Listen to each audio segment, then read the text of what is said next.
do your introduction first or start whenever.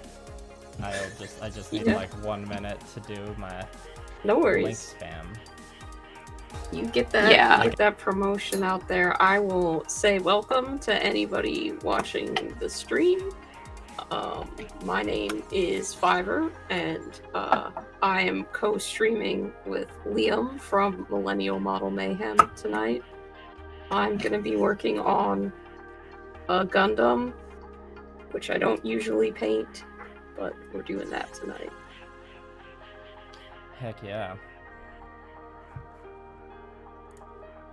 There's like a lot of base coding that I should be worried about probably, but I'm just gonna start painting the pizza aspects of this Gundam, because I don't know how nice it needs to look in the end, and that's what I want to do. I just like, that's a really good sentence. Like, what was it exactly? Like, I just need to work on the pizza elements of the Gundam tonight. Yeah. It's like, that's just a good sentence in general to hear, I think. You don't often hear those combined with, or pizza and Gundam. Yeah, it's not the most common combination that is out there in the world. But I feel like a lot of people probably eat pizza while watching Gundam anime, so it can't be that far off, you know?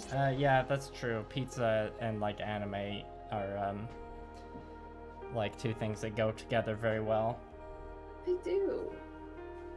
Pizza isn't a food where you have to like look at the food that you're eating while you're eating it, you know? Like if you have a bowl of soup or something, you have to keep looking down to make sure that you're not going to spill soup all over yourself. But pizza you can just go for. Yeah, soup is I don't know, do you think soup is a polarizing food? I feel like there's lots of I see lots of memes about people being like, I'm just really into soup. I think soup is fine, but like I definitely don't like all soups equally. I'm definitely one of those people who are like, if food has a weird texture, it's not something I'm gonna look forward to eating as much. So there's a lot of soups where I'm like, everything is too soggy because it is a soup, and that is an aspect of soup. So I'm not one of those people who's like, holy crap, it's fall time for soup. You know? Yeah, that's that kind of thing.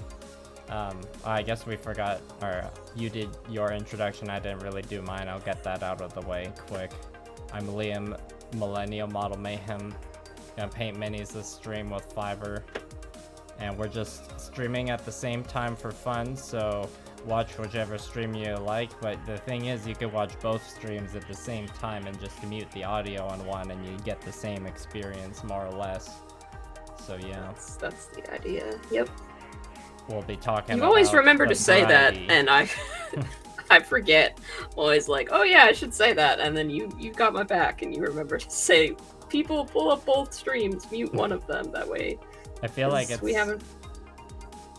a good big brain move. It's like, yeah, just we're both getting that sweet watch time, am I right? Mm-hmm. Absolutely. It's It's definitely not because neither of us have bothered to figure out how to put both cameras on one stream. It's absolutely just a scheme to get more watch time. yeah. I mean, it's on that note, like, it's definitely a good excuse not to like have to go through the pain that is learning like a new streaming method or like new janky thing that YouTube says you can do. I'm gonna crack open this soda can I have. It's not a Conk Zero tonight, it's just some fizzy lemon water because I need burp fuel, you know? Go for it. Hopefully that was nice and crispy. Hello Max, hello Rothian, welcome to the stream. Nice to see you guys here. Yes, hello Ethanol and Robert. Robert is on the WAP train now. So on that note, I'll open my wet palette. It doesn't look like a total disaster, so that's good.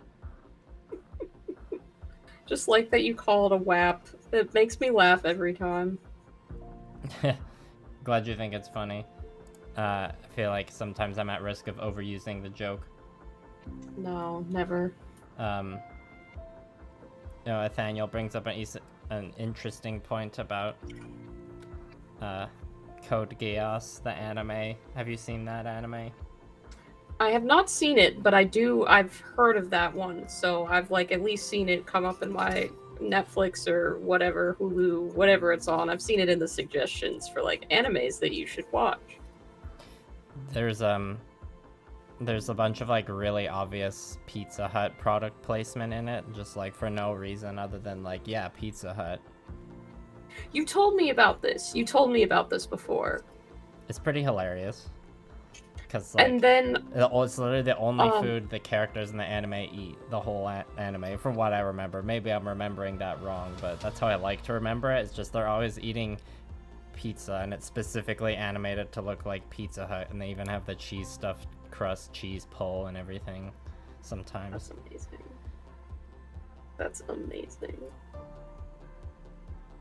So yeah, Code Geass, so watch it for the...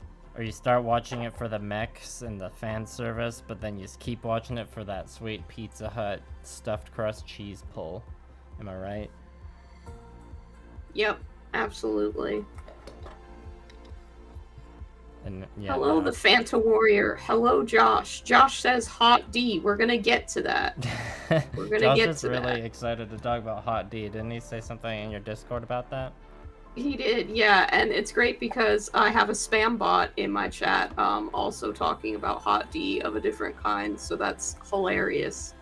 Don't really? click on any of those links. Like on your YouTube I did, chat? yeah. Oh. Yeah. Sorry to hear that. Spam bot They're trying so to get people to go to a adult website, which they obviously will use to fill your computer with viruses. Circling back to the Pizza Hut thing, though, there is an anime called The King's Avatar, which is about professional like esports players, and their first season was sponsored by McDonald's, so there's just really aggressive McDonald's promotion, and then the next season they did not get that sponsorship again, so they're just eating like regular food and there's no mention of McDonald's whatsoever. that's good. What's that anime it's called? So good. The King's Avatar. It's all up on YouTube. I can send you a link to it. It's all right. It was fine, you know. I'd rate it like a solid 7 out of 10. Excuse me. It's always good. It's not gonna. Go ahead. It's not gonna change your life like Evangelion did for me when I was like, holy shit, I have so many thoughts. But it's fun. It passes the time. The characters are funny. It's a good little anime. I like how, or I was gonna say, like, it's always good when the anime's for free on YouTube. And then I also thought, like, yeah, usually if an anime's as good as Evangelion, it's not free on YouTube. My favorite anime, Modao was free on YouTube for the longest time, for years. And then they moved it over to their premium, only the first episode is available. But I have my Malaysian knockoffs of the DVDs where I've kept trying to buy the official DVD off eBay because that's the only place I can find it listed, and I keep getting knockoffs. So one day maybe I'll find the official DVD for sale for someone who will ship to America, but it's far off in my future apparently. That sounds or I'm familiar with this frustration of trying to acquire anime where you're like, yes, I like this art product and I would like to spend money on it to support the artist, but sometimes that stuff's just really pays the overseas tax if you're buying it from North America, it feels like. I genuinely wouldn't even care that it's expensive because it's my favorite show and I would like to own it in an official capacity. I remember back when it was first coming out, I was willing to pay a subscription fee to a service to watch it. It just wasn't streaming anywhere. I was getting it from Tumblr links from very dedicated fans who had translated it with fan translations. This was the good old days. School. Yeah. So, I've tried to watch it in an official capacity. Or buy it in an official capacity, but the struggle has been real for this particular anime. Yeah, I feel ya. Ethanol makes a good point. Gundam Info, the YouTube channel, puts a lot of Gundam shows up for free. A lot of the time they kind of like do the thing where they will release a show for free in entirety and then just rotate it out for a different show after a while, so that's always good to see. I think right now Gundam Seed is on there, which I haven't watched, so I can't give it any sort of recommendation, but the mech designs from that show are good. I'll have to check those out. While Josh is here, because he's excited for it, do you want to start the Hot D conversation? Oh yeah, and I missed a message from Robert earlier. It was like, Hot D and WAP, WTF stream is this? It's a good stream, that's what it is. Oh no. My bitrate, YouTube's doing that thing where it's like, your bitrate is slow, and then my computer just got a notification from the background that's like, your Razer mouse software update is ready to go, and I just had the reaction of like, was I really lagging because some mouse software was downloading without me even asking for it? Hate it when that happens. Not. Jeez, so relatable. I hate it when my mouse software hasn't updated. What's it got to do anyways? Is it like a security threat? Sorry. Yeah, someone's gonna hack your computer through your mouse. That's why it needs to update. Yeah, I feel like we should. Hot D is a pretty hot show these days, so we should try and like stay spoiler free for like the big exciting spoilery stuff.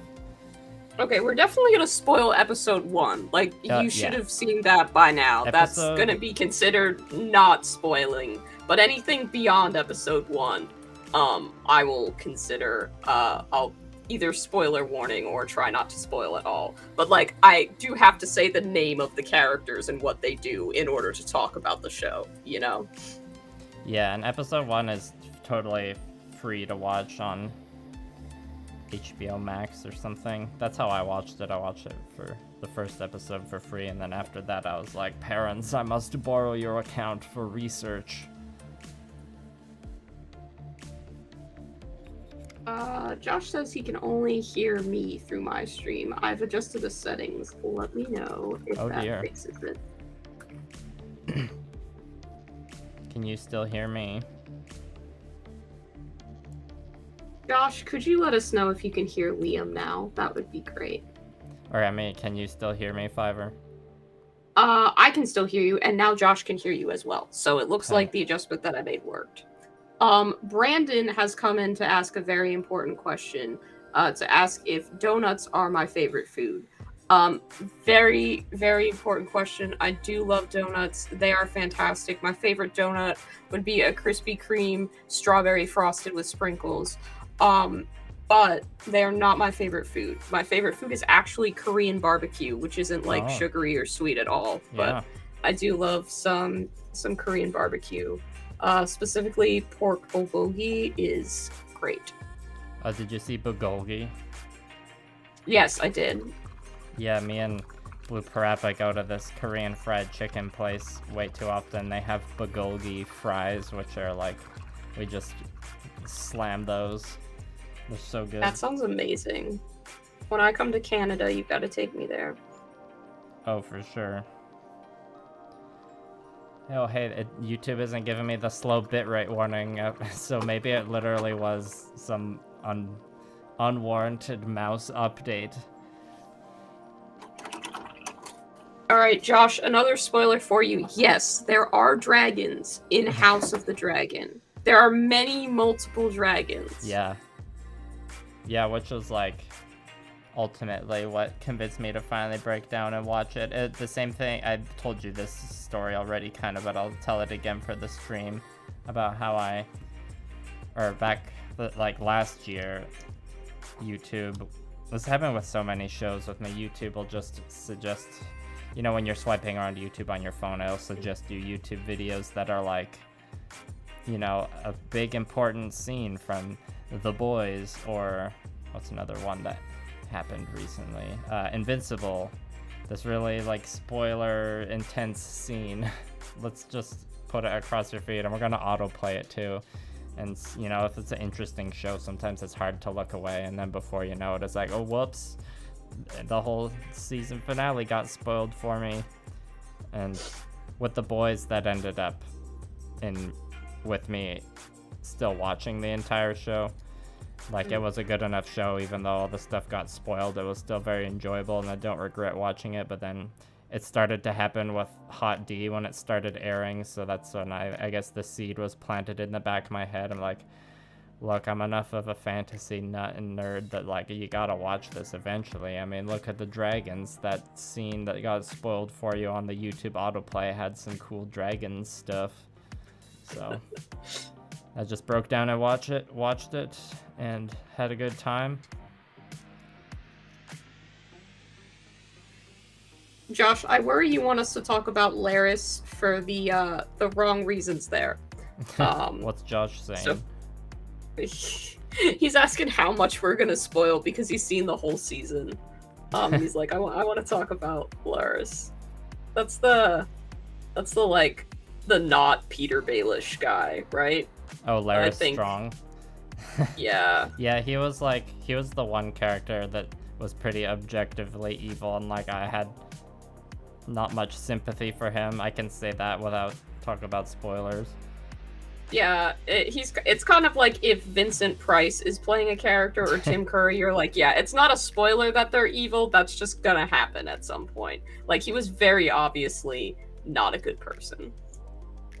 Yeah. I do feel like we need to take a moment, like, just because both of us being queer hobbyists, I think we need to highlight the fact that Emma Darcy being identifying as non-binary and using they them pronouns and being literally one of the most fantastic actors that we've seen in the entire Game of Thrones franchise within a season, like, that is so amazing, and it makes me so happy, and everybody's just respecting the fuck out of them, and I get to see articles where they actually use they them pronouns correctly. Yeah. So if nothing else, even if Hot D tanks like seasons from now, I'm gonna put that as a personal victory, because that's just so fucking cool.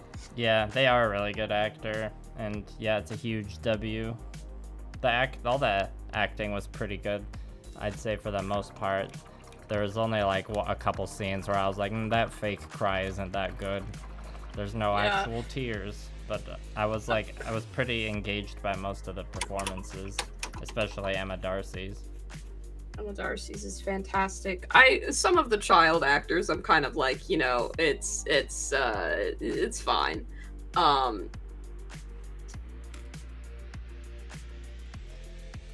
I think you just heard the wrong Robert, so I was just saying something in my chat.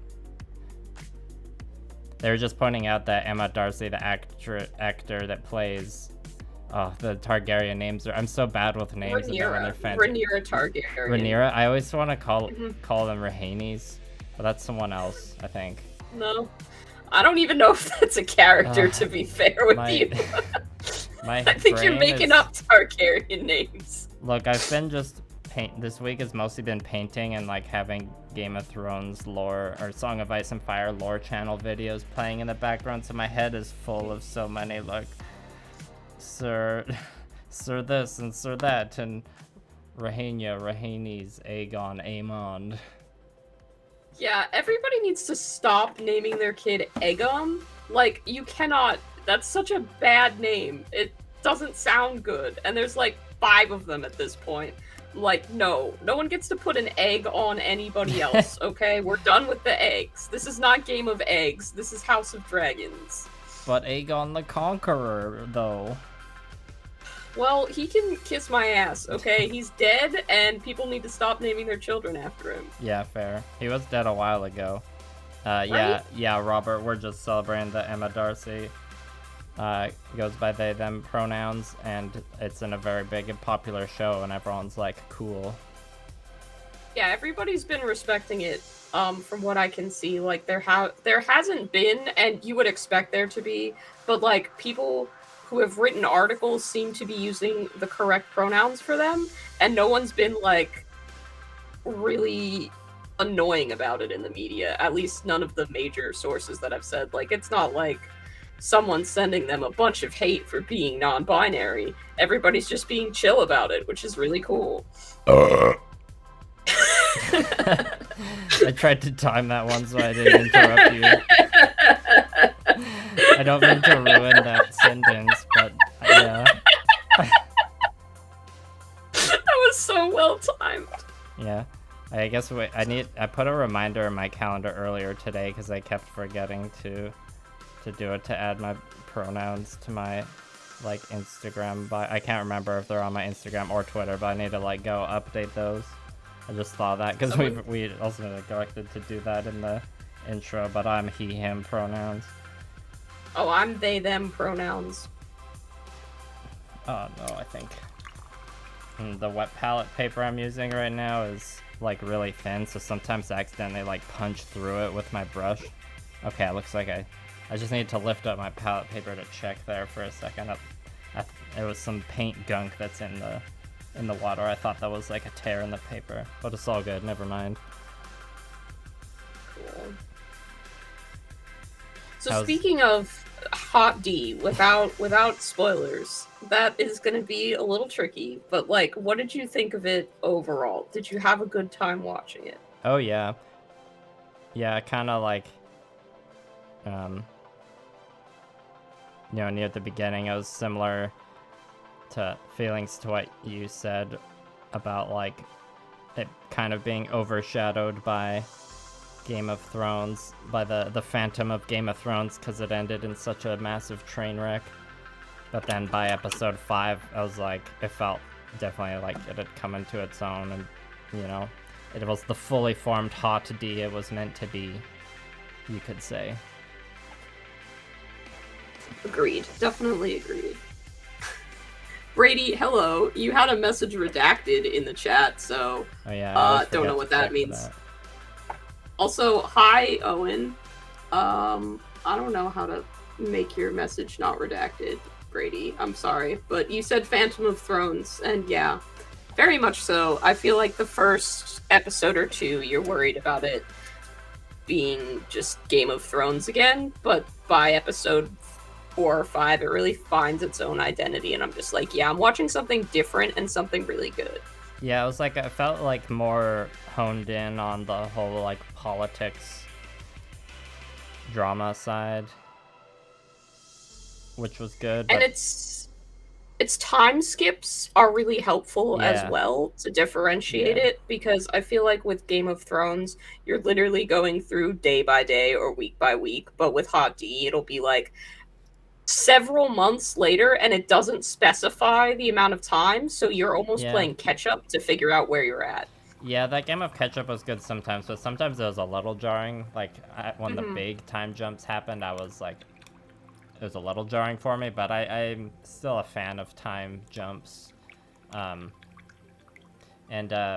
Robert in my chat brings up the Song of Ice and Fire miniatures game, which I don't have any of, but at one point in my life, the timelines could have played out differently, and I would get into that game. I kind of have like the rank and flank style war game right now with Conquest, which I'm painting tonight, but after I finished watching Hot D, there was definitely, you do the usual thing when you finish a show and go to the wikis and whatnot and read up about stuff, and then, I ended up on the website for the Song of Ice and Fire miniatures game and had like over a dozen tabs open and be like, ooh, look at these minis and these minis. And I was at my local gaming store today actually, and they had like a bunch of product for that game. I'd be like, I could buy this Baratheon starter set. Wouldn't that be crazy? What house would you go with if you could pick any for the Song of Ice and Fire miniatures game? Probably Baratheon. I have a thing for like animals with antlers, and on top of that, I also like it when people have big hammers and when it's hammer time. So House Baratheon, all their like fancy knights have antlers and big like great hammers, so I'm just set. That would be pretty cool. I don't know what the miniatures look like at all. Like, I haven't researched the game at all. They're pretty good. But I would 1000% have to go with House Greyjoy. They were my favorite when I read the books because I just like in the novel, the first Game of Thrones novel, which I believe is called A Game of Thrones, but it's been like I was reading these in high school when probably I shouldn't have been. Yeah.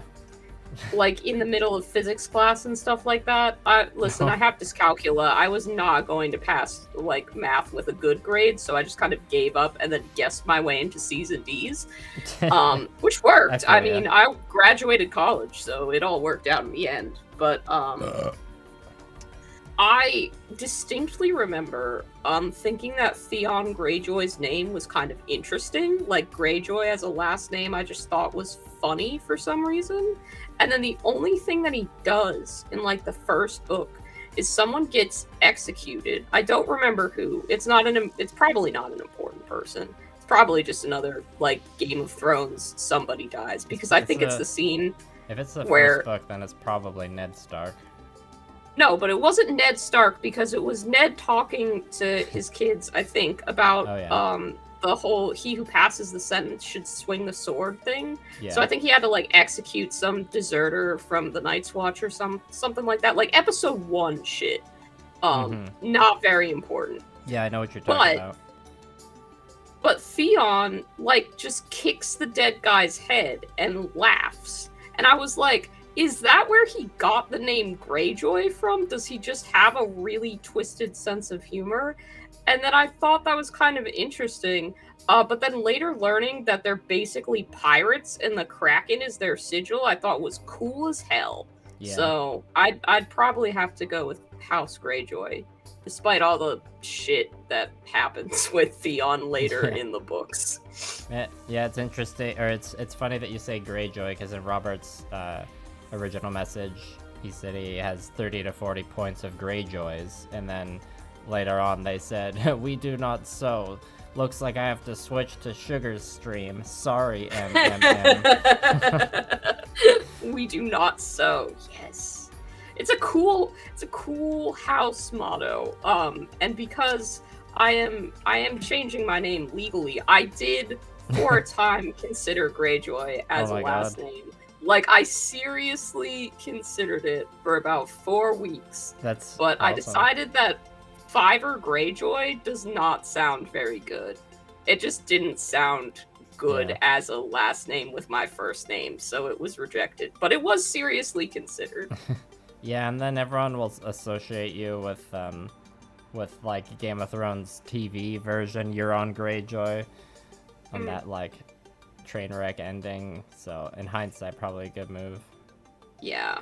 I thought about it for a good long while, but, you know, especially with how Game of Thrones ended, I was like, very glad that I did not hop on the train of people, like, naming their daughters Khaleesi and that's stuff like rough. That. Like, oh no. There's lots of kids also born, like, you know, years earlier than the Game of Thrones kids that were born with Harry Potter names. Yeah. There's a lot of Hermiones out there in this world. I'd love to meet a kid named Naruto, like just out there in the wild, like just some random kid named after Naruto, who, you know, I think that would be interesting. I'm sure there's a guy out there. There's got to be at least one. But like I work a job. I work a job where I handle patients' accounts. Like, I see people's first and last names, and obviously I'm not going to give out any protected information. But, like, if you name your child something and it's a fandom name, I know. I see it and I know, okay? I see what's happened here. Yeah. It takes a lot of balls to name your child after a fandom. There have definitely been some Khaleesi's and some Hermione's that I can verify. Can confirm. Can confirm. Damn. I don't know if I believe him, but Robert says he knew a kid named Yu-Gi-Oh! McDonald. I think if I were ever to build a Space Marine army after painting the single Space Marine that I did paint, whose name is Sauron Goku, because that's how I misheard the first word in Cruel Angel's thesis. But I would have to give them all names like that. I would have to. I forgot about Great. your Space Marine's name being Sauron Goku. Sauron Goku, yeah. Oh god, Brady says Fiverr Sanchez Greyjoy Jr. No, god no, that is not my name. Thank you though. Josh, you should not apologize for naming your cat Samwell. That's a fantastic name. Yeah. I would name my cats a bunch of dumb shit. Like, I saw a comic the other day where someone had a cat named Business Expenses in it, and I was like, that's a great cat name. That is amazing 100% fantastic cat name. And I was like, I need a fourth cat, and then I was like, I do not need a fourth cat just because the name is funny. Are you gonna like add your own twist to it? Be like, oh, this is my cat investment firm or something. I don't know. Yeah, like investment portfolio, tax refund, something like that, I think would be a really funny cat name. I saw some kind of like news post on my Instagram that got fed to me about a burger place in Toronto that renamed all the burgers on their menu to things like photocopying supplies or like things that you would write on your expenses. Whiteboard eraser and stuff, yeah. I'm like, I that's remember a good seeing idea. that. I feel like the conversation on Hot D left Hot D pretty quickly. It really did. Yeah, I suddenly realized that like the stuff I wanted to talk about with Amond would be very spoiler heavy. And then I was like, what other stuff can we talk about? I think the costumes are fantastic. Yeah, like, I love the costumes. Still, one of my favorite parts about Game of Thrones as like a franchise is that they were paying for these costumes. Yeah. Like, there is no way the average show can afford to go off with the level of costuming, and I was hoping that would be carried through in Hot D as well, and it is. Oh yeah. Like, there are some armor sets that Damon has that I'm just like, I want that.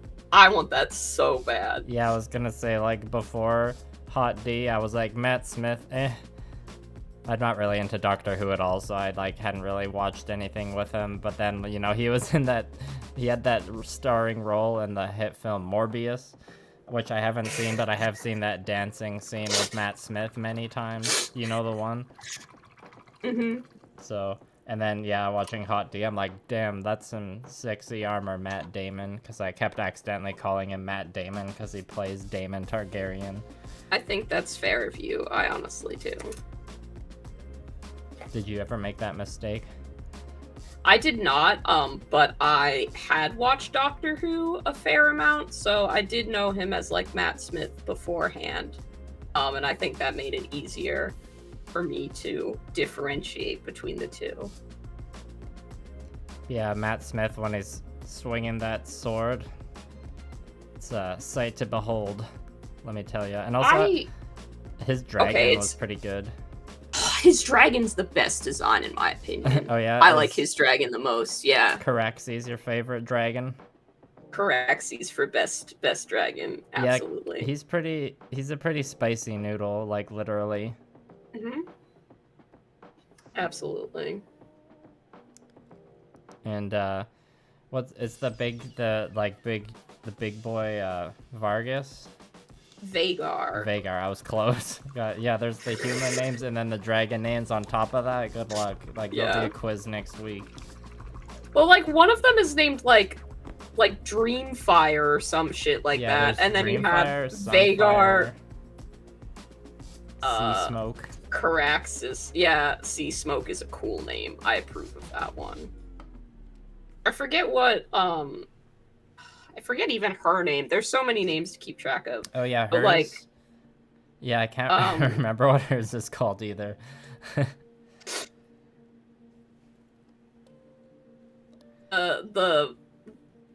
Like, Lord of the Tide's wife. I forget her name. Rhaenys? Rhaenys, yeah, that's what it is. Oh, I remembered a name. Look at me go. I forget her dragon as well. So. Oh, yeah. Her dragon was pretty cool, too. Hers was, like, one of the bigger ones. big red one.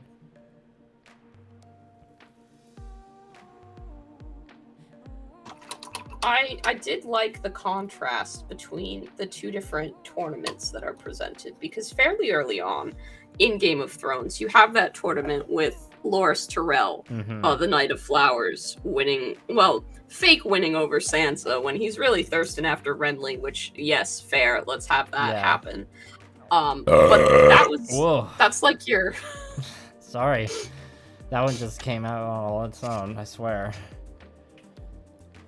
But that's like your stereotypical, like, we are shooting a tournament for a show, we are going to have an enjoyable time. Very like Knight's Tale, Merlin, little on the violence, just pageantry, really. But then Hot D is like, you know what?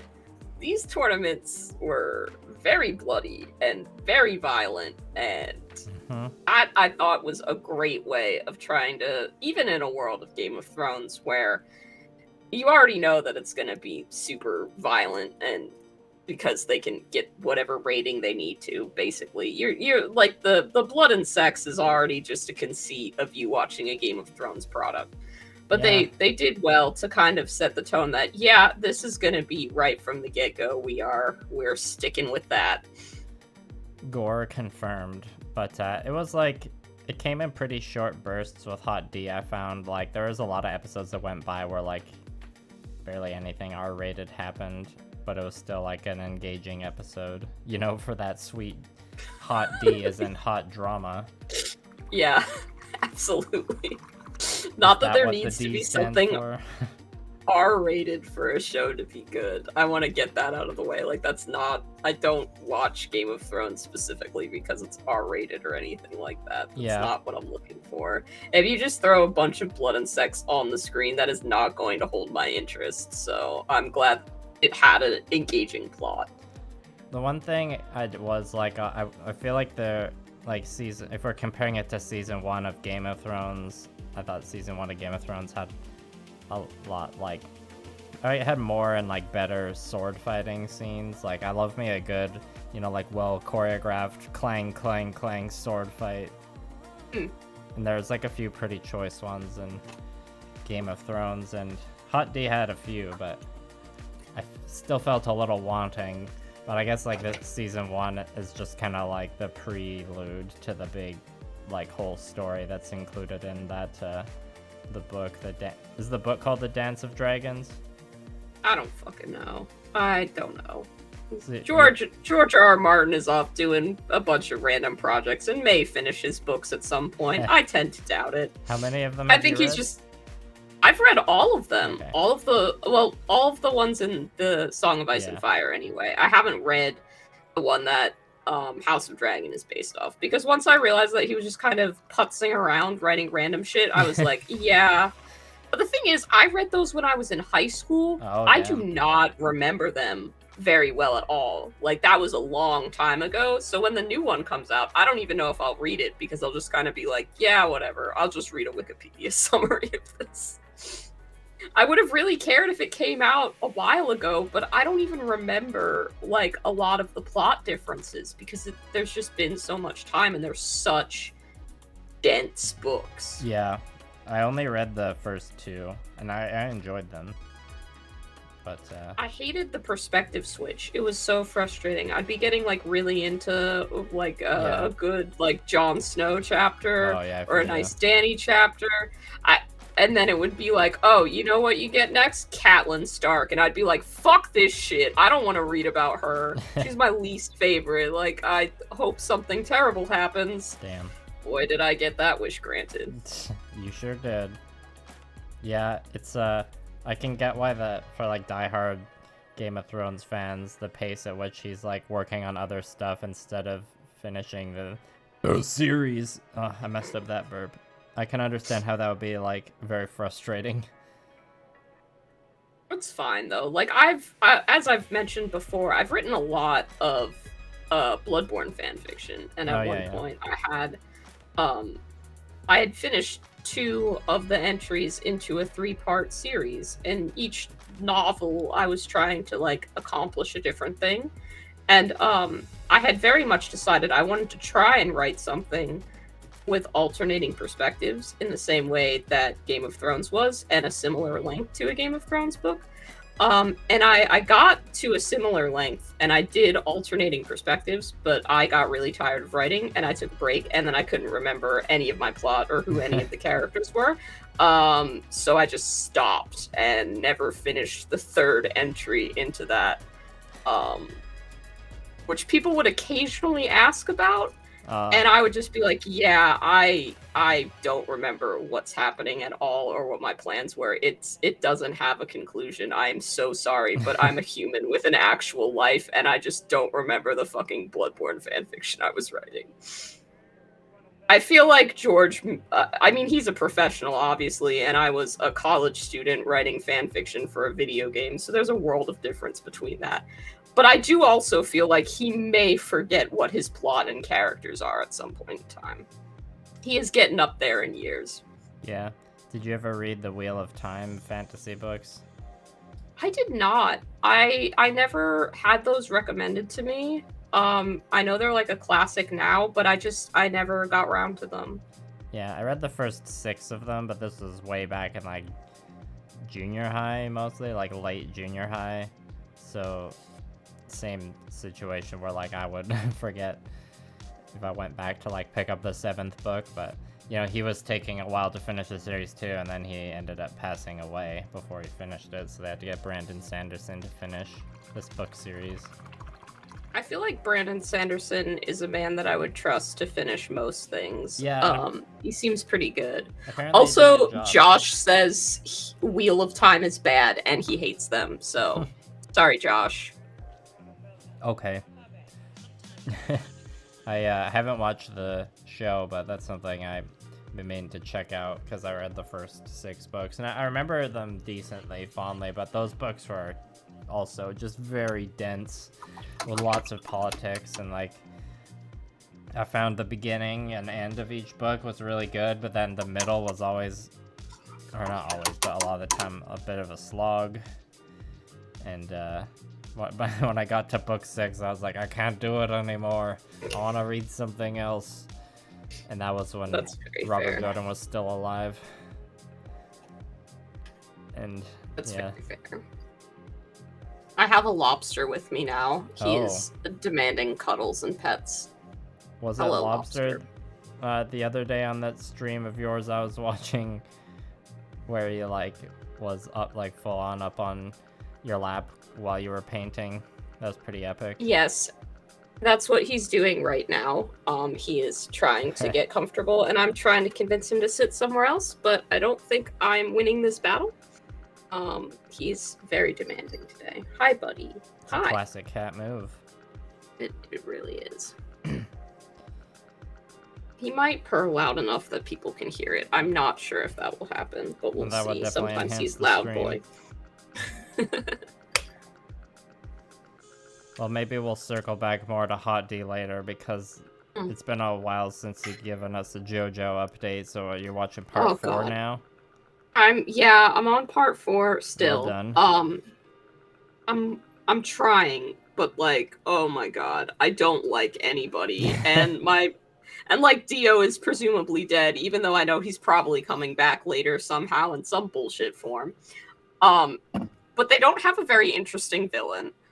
Yeah. I kind of don't care about anybody, which is making it really hard. Like, I'm not even really like, Josuke is just fine. He's just fine. I don't really care.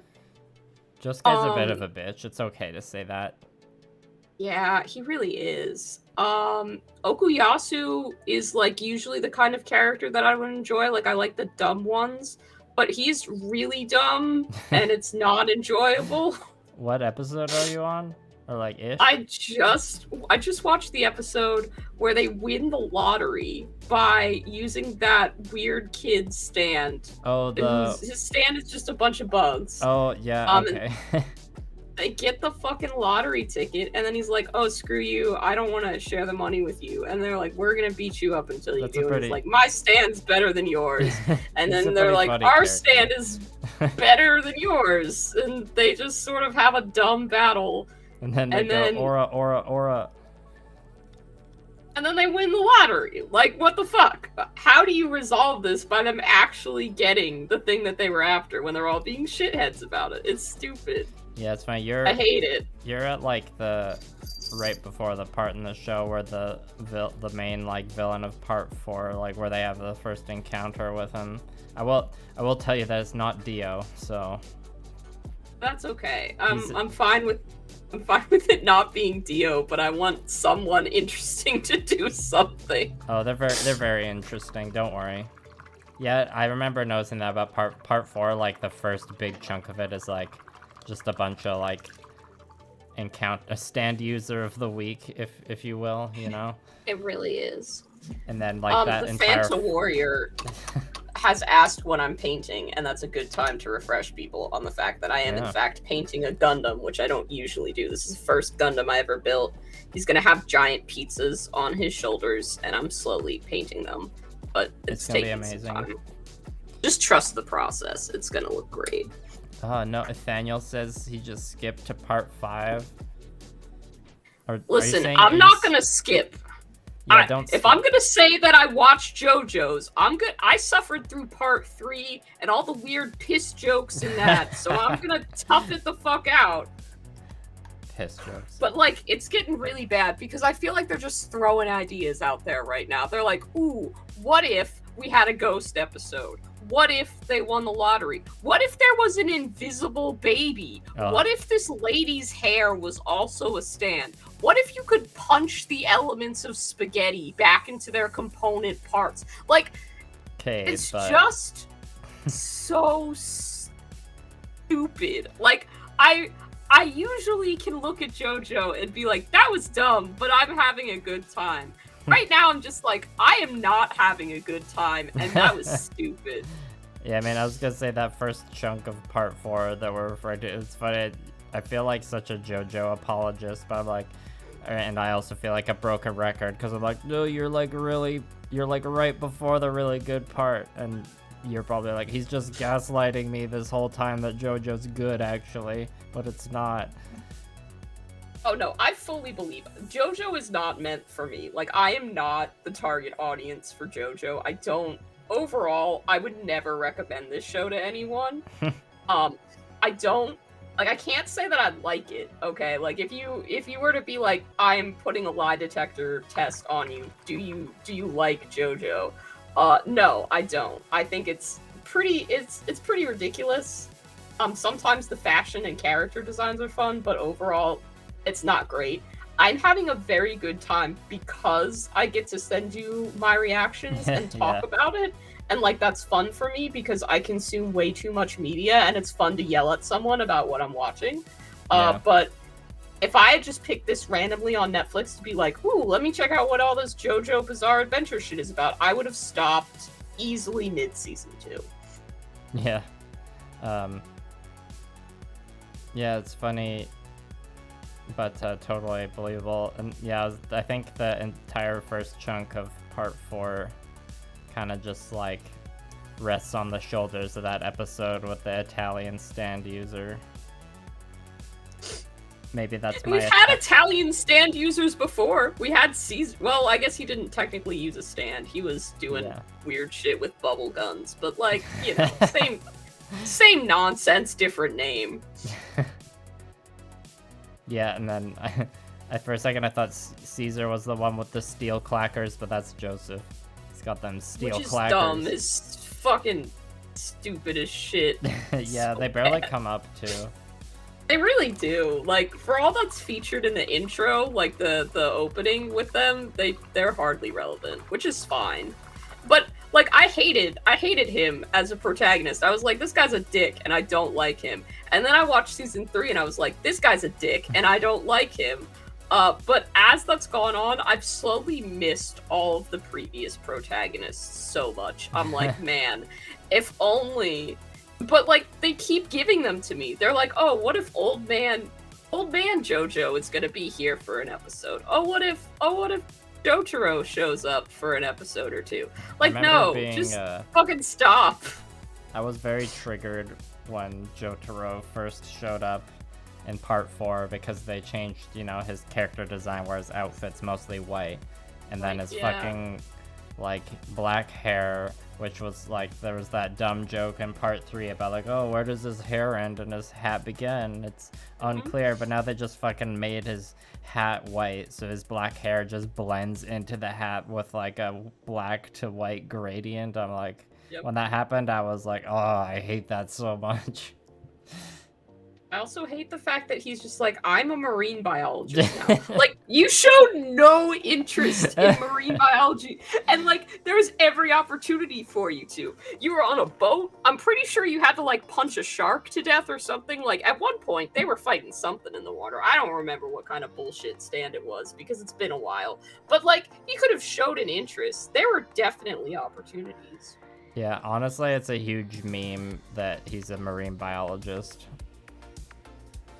Like, I feel like you have to have a passion for that as a career. And, like, they could have chosen literally anything for him to do, because his marine biology has not been relevant at any point in time. It's not been like, oh, we need to go track down this jellyfish who can also use a stand. Isn't that... Because part 3 is the one where a walrus... Or no, it's not a walrus. An orangutan is, like, on a boat. Walrus, orangutan, they're pretty similar. I was trying to picture what it was, and I just pictured big, weird animal. Yeah, that's true. And they apparently are both walrus. Sorry, I didn't mean to. We also had a rat. We had a rat that was a stand user. That was stupid as fuck. That was a waste of my time. I was so mad at that episode. I'm like, why the fuck are we tracking down a rat who's a stand user? That's stupid. It was dumb. It was so dumb. Because that time the manga author was like, I guess I'll do a rat stand user in this chapter. The manga stand user, Rohan Kishibe, is that his name? Did I get that right? Yeah. Like, he's kind of almost interesting, but then his power is such bullshit. Let me just rip off your face and make it into paper. Yeah, it's so stupid. Yeah, so stupid. He's like, let me just rewrite your life story to make it so, like he gets to like fighting game handicap health himself, you know? Yeah, he's just using cheats basically. Yeah, he's just hacking. Codes. He's using cheat codes. That's his stand power. Talk about life hacks. Yeah, so I'm not enjoying this season of JoJo as much as I could be, but hopefully season 5 is good. I don't know. We'll find out. Part 5 JoJo is known to be the gayest of the parts so far. Okay, cool. I mean, it's gotten pretty gay. like, I'm not gonna say that Jojo and Caesar weren't totally in love, and I'm not gonna say that Jotaro and what's his name with the stupid hair weren't kind of the thing. Like, I could have seen that. No, the other stupid hair, the one with orange hair. That's dumb. No, not Okuyasu. The guy with emerald. Yeah. Whatever. Emerald. What's his? Oh, Kakyoin. Yeah, that guy. The guy with the cherry meme, where I don't know what he does in English, but in the Japanese one, it's also a meme of just like posting the clip of him going like with the cherry for no reason. But like, he basically dies to save Jotaro's life. Like, everybody's gonna die anyway, but he dies to save his... Oh shit, sorry. Oh wait, yeah, spoilers don't matter for JoJo, it's fine. Spoilers for JoJo can't matter because, I'm sorry, there's no way for me to remember the amount of bullshit that I've seen and what people would want. Like, I don't know.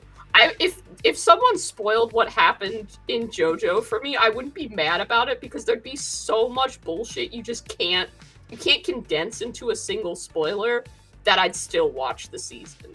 Because, like, even with all that I've said, I'm sure I've missed some stan users or some bullshit that's still, like, if it happened in any other anime, it would be the weirdest episode of that anime that nobody would ever stop talking about.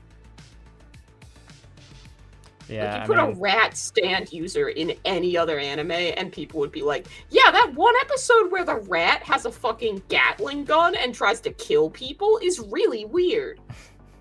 I remember one time, with my friend that I've, like, started watching JoJo together because there was like we were just getting inundated with JoJo memes, and now we're all the way up to watching part 6, and it's been a wild ride.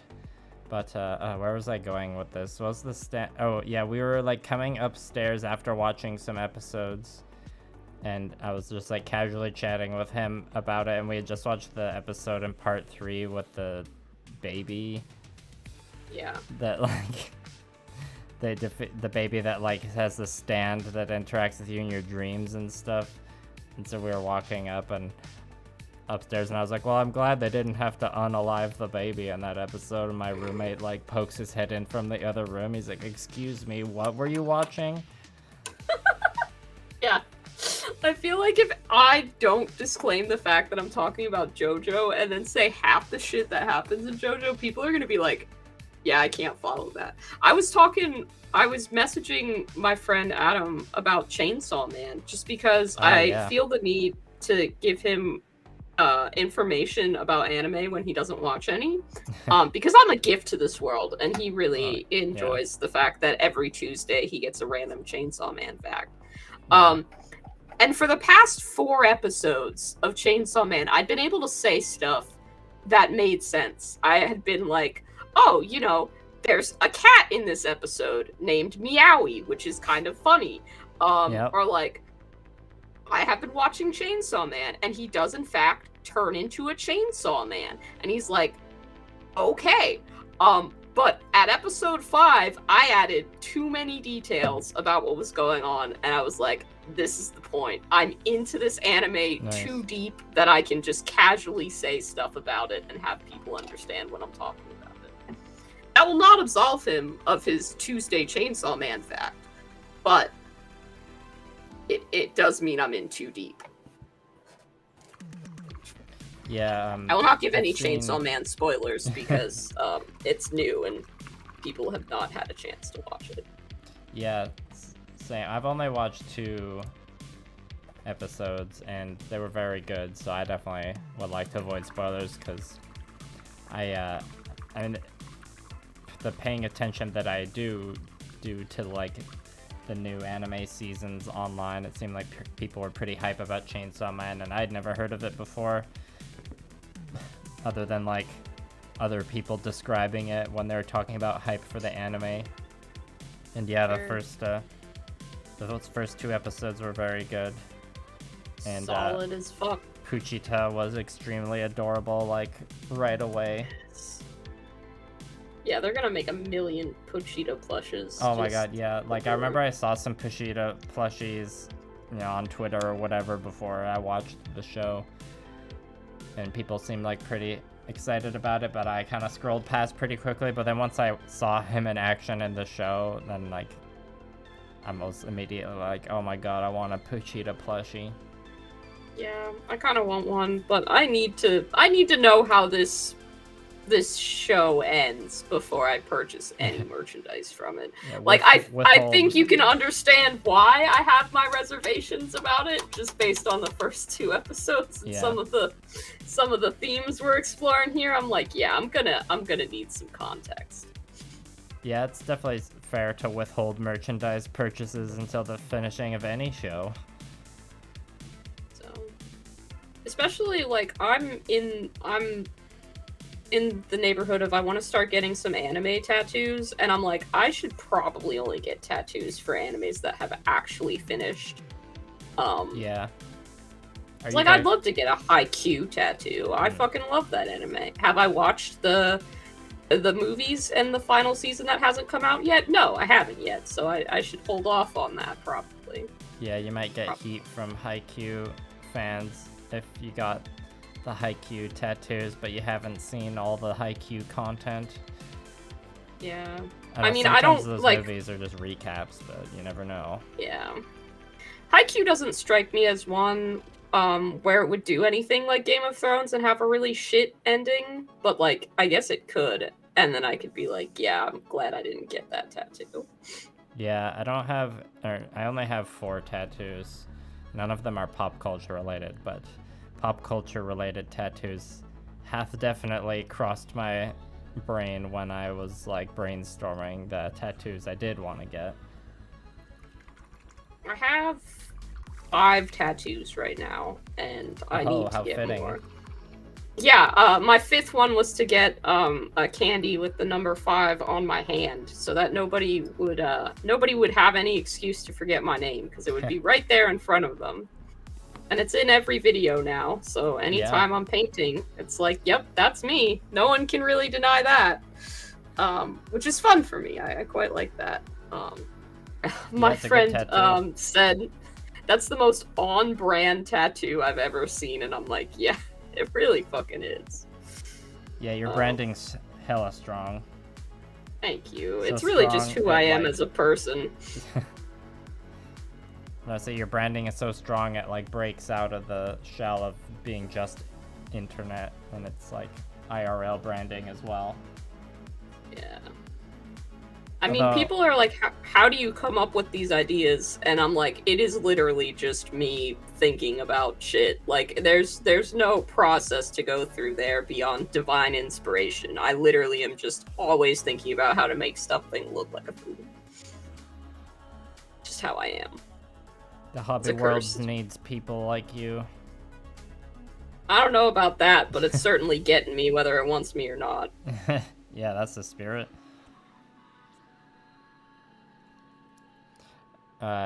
Ethan in my chat said that I should make a JoJo Gundam. Build burning as Dio. Sign me up.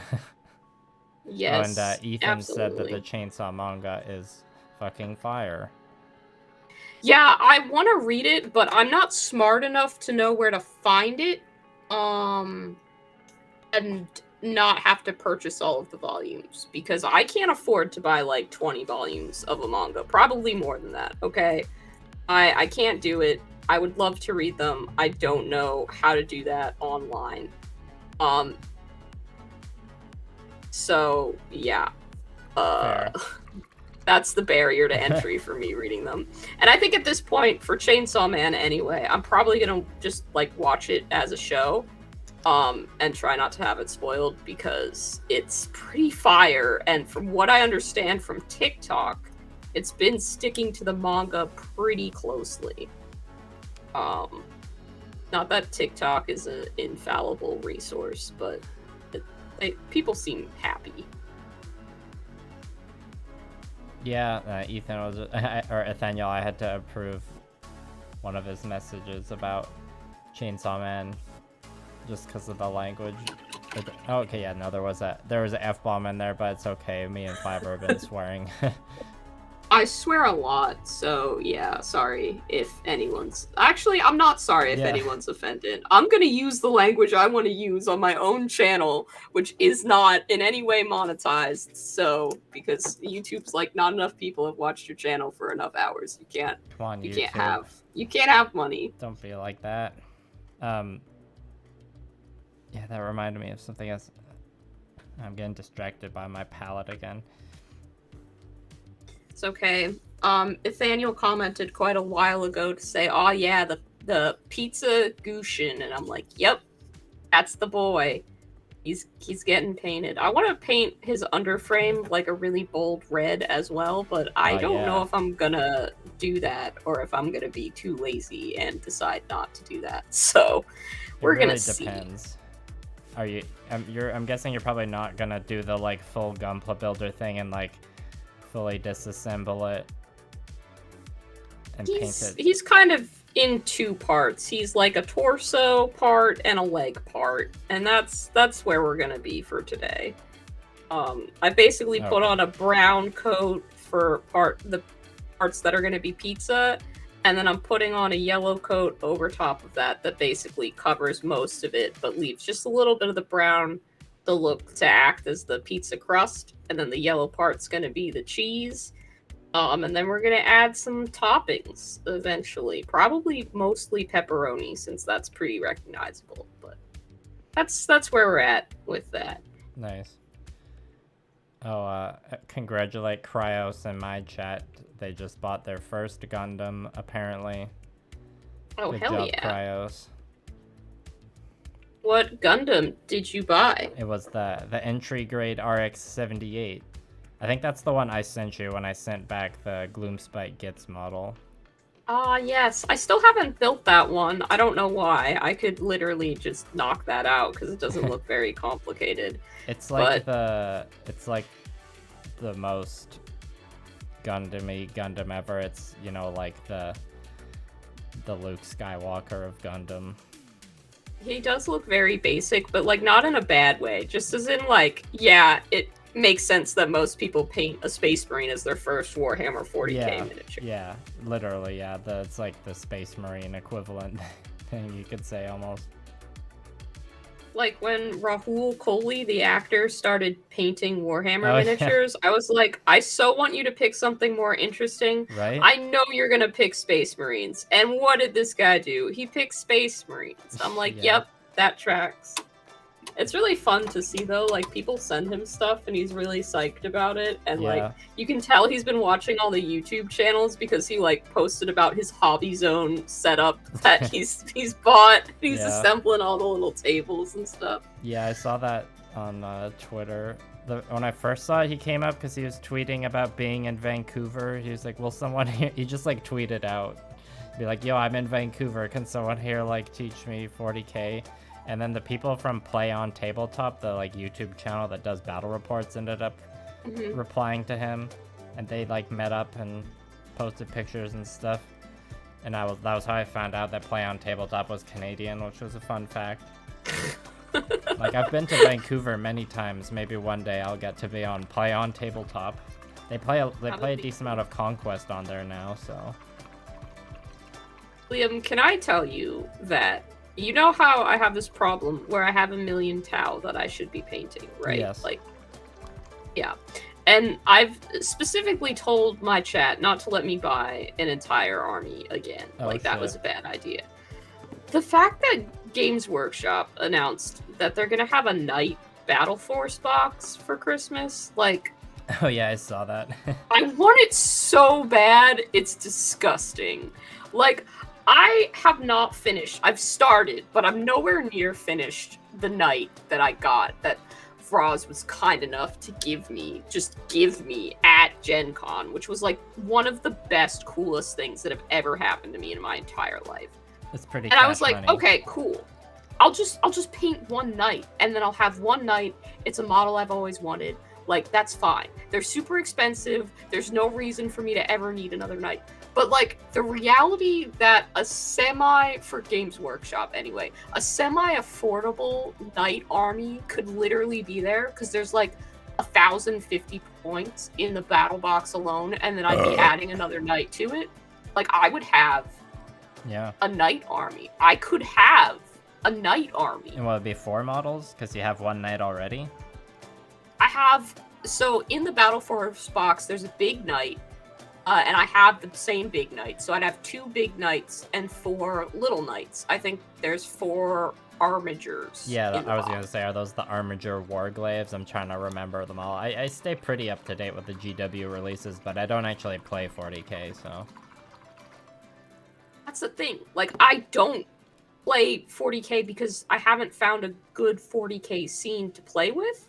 But, like, one of my friends who's really cool and good at reading rules is into 40k and also doesn't particularly love the 40k scene, but has like kill team forces and things. So I could play with them. I could just not play at my local club and just play with individuals. But I don't need another army. I don't need one. I will have these Tau. I have 40k orcs that I haven't played with in forever. But I want it so bad. It's terrible. I know that feeling. Plague. It is a plague. I need to be talked out of this, and none of my friends are willing. Well, one of my friends is willing to do it, but he will also be like, "Why the fuck do you need so many Warhammer models, you idiot?" And I'm not ready for that kind of ridicule. He's great, but he will kill me. I mean, do you want me to help talk you down, or do you want me to encourage you? Because I could go either way. Could not answer that question. I could not. I know how I paint them too. Like, I'm painting this one to be mint chocolate chip ice cream. Like, that's just, it's going to be the mood. And I could do nights as different ice cream flavors, and it would be so cute and so adorable and so, like, easy to communicate that theme on the scale of the night, which I know no one else is going to be able to picture it, but, like, when I look at that night, I can see it, and it's beautiful and it's gorgeous. Yeah. There's so much room. Like, even if you're doing strawberry, you can do the little shield on his, like, the front part, and you could paint a strawberry on it, and it would be beautiful, and they just wouldn't be like, oh, it's a knight that's pink. They'd be like, oh, it's a strawberry knight. I'm like, yes, absolutely. But do ice cream knights need to exist in this world? I don't know. I really don't. I think that would make a fine addition. Quick interruption to that topic, just because Cryos says, does Canadian Jesus here have a Discord server? I don't, but I hang out in Fiverr's Discord server. So if you go to their channel and their live stream, do you have a link to your Discord at your live stream? I'll post one. I'm posting one right now. Cool. And Kraus also asked if gunpla kits are expensive in Canada, and they're like like almost everything in Canada, it's slightly more expensive than in America, so that's what I would say for gunpla as well. Persephone posted, don't buy a robot, don't buy a robot, don't buy a robot, buy a robot, don't buy a robot. Oh shit. That did not help at all, but thank you for posting that. Well, I appreciate it. I guess to advocate to not buy it, I'd be like, you know, in principle, it's like, oh, that's amazing. I can buy one box and I have like a full like knight army that, you know, I could like bring to a 40k night or whatever, and it's only 4 models that I gotta paint. But then you think like, yeah, but those 4 models you gotta paint are like very intense models to paint with plenty of like mechanical detail with pistons and trim on armor and possibly some filigree, because you know this is like Imperium machinery, so you know they like to add a bunch of really unnecessary flair, and also they're knights, so they need like heraldry, or I guess in your case like heraldry is the chocolate chips. You get to name them dumbass things too, like they all have like racehorse names, you know. And like I've been thinking about what I could name them, because I came up with the perfect name for my first knight. His name is Just Desserts. Like, that's perfect. Oh my god, it's that's great. Perfect. But then you could have Best Served Cold, like as another knight, because revenge is a dish best served cold, and if they're ice cream knights, that works so well. Those are the 2 that I'm proudest of. But like thinking of that kind of shit is fun. I could design little pilots for them. I'd have a great time. Well, I just, you know, it'd be fun. I don't know what I'm gonna do. I need to buy myself something for Christmas, but I feel like I could buy myself something more practical than a box full of knights. I mean, a knight is perhaps the most comparable 40k model you could make to gunpla. You know, the knight is like a big mech mobile suit, and when you compare the prices of that to like what you would get in a gunpla kit that's less than half the price, then that might convince you away from it. And also, like, I guess if you didn't already have a 40k army, if you're like, you know, you had a bit of stuff for kill team but you hadn't like gone into 40k yet, I would say like, yeah, go for it. But is the Tau your only 40k army? Do you have other ones as well? No, I have 500 some points of AdMech. I've probably got at least, I'm willing to speculate that I have between 1,750 and 2,000 points of 40k orcs, depending on like where their point values are at, because I haven't checked. Tau, I'm pretty sure I have a full 2,000 points of. I just need to actually paint them. So yeah, that would mean I have knights would be my 4th 40k army if I pick them up. In addition to the fact that I have Nighthaunt, Soulblight Gravelords, Cruel Boys, and Gloomspike kits for... Wow, are you a Warhammer player or something?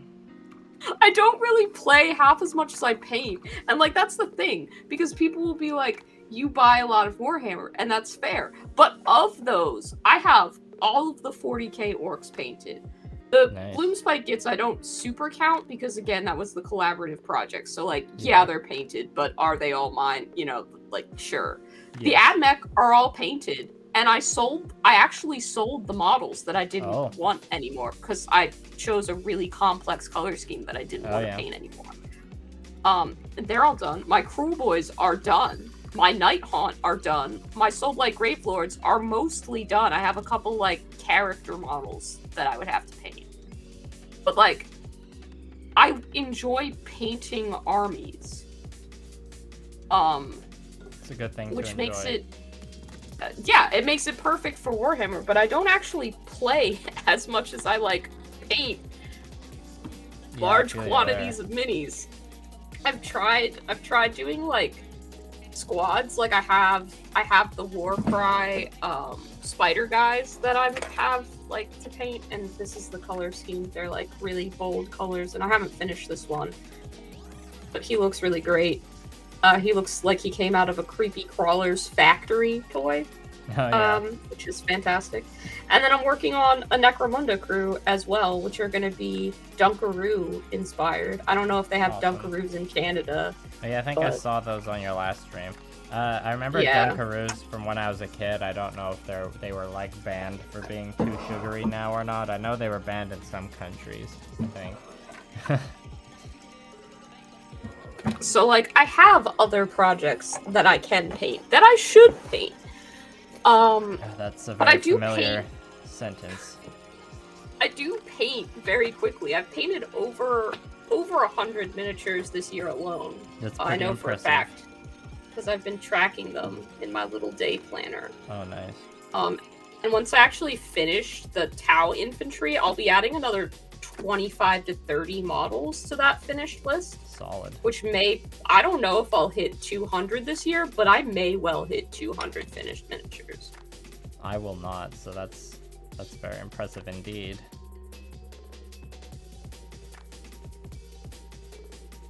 I'm not saying that to, like, flex or anything. It's just genuinely, I'm like, I will eventually want another big painting project, and now that the idea of a knight army kind of exists, I'm like, I don't want to lose out on the sale of them being discounted. You know, like, if the price of that Battle Force box is decent, that could be saving, like, hundreds of dollars on miniatures. It's true.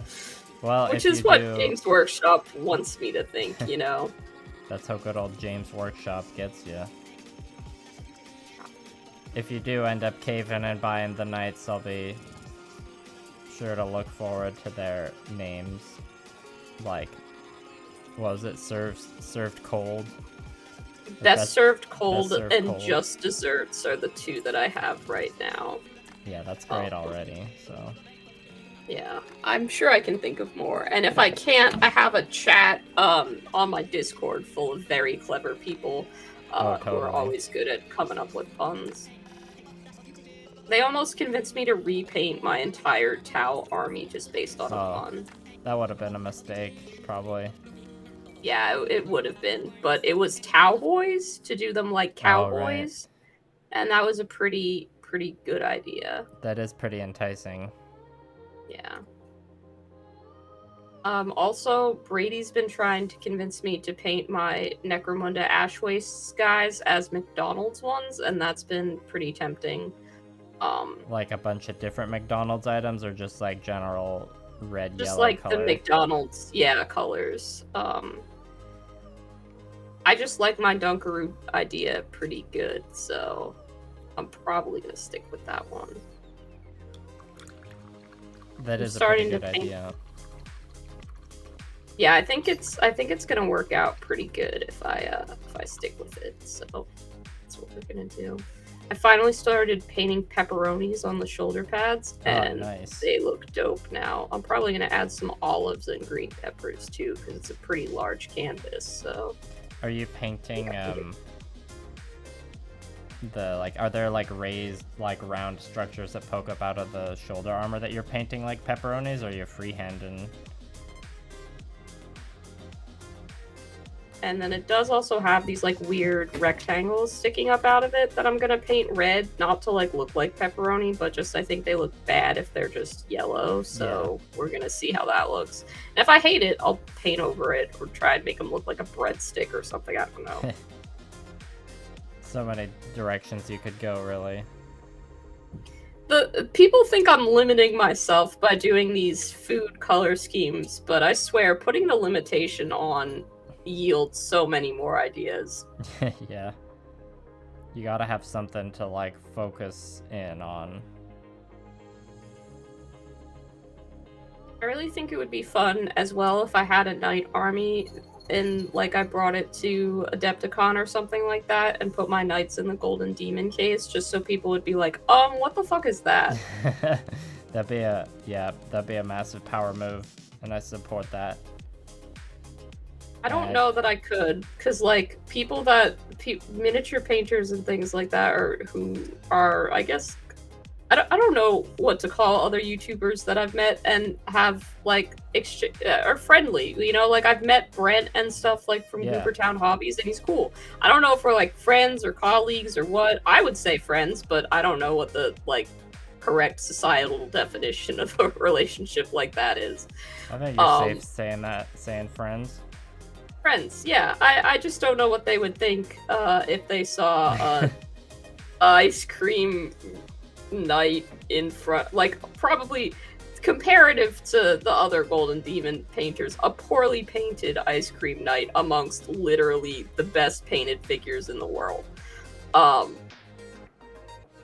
like last year when I was at Adepticon, there was still a Grot Circus diorama that somebody entered.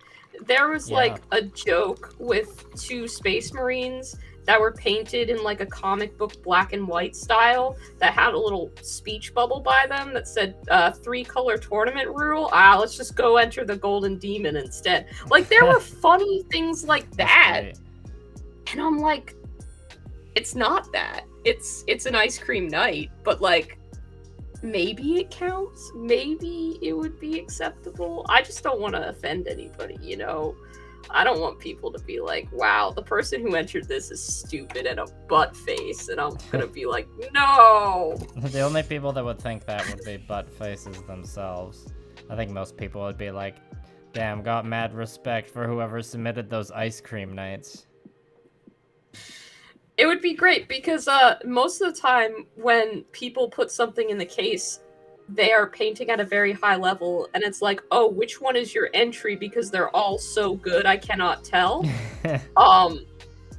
People would be like, hey, Fiverr, did I see one of your miniatures in the case? And I'd be like, yeah, that was me.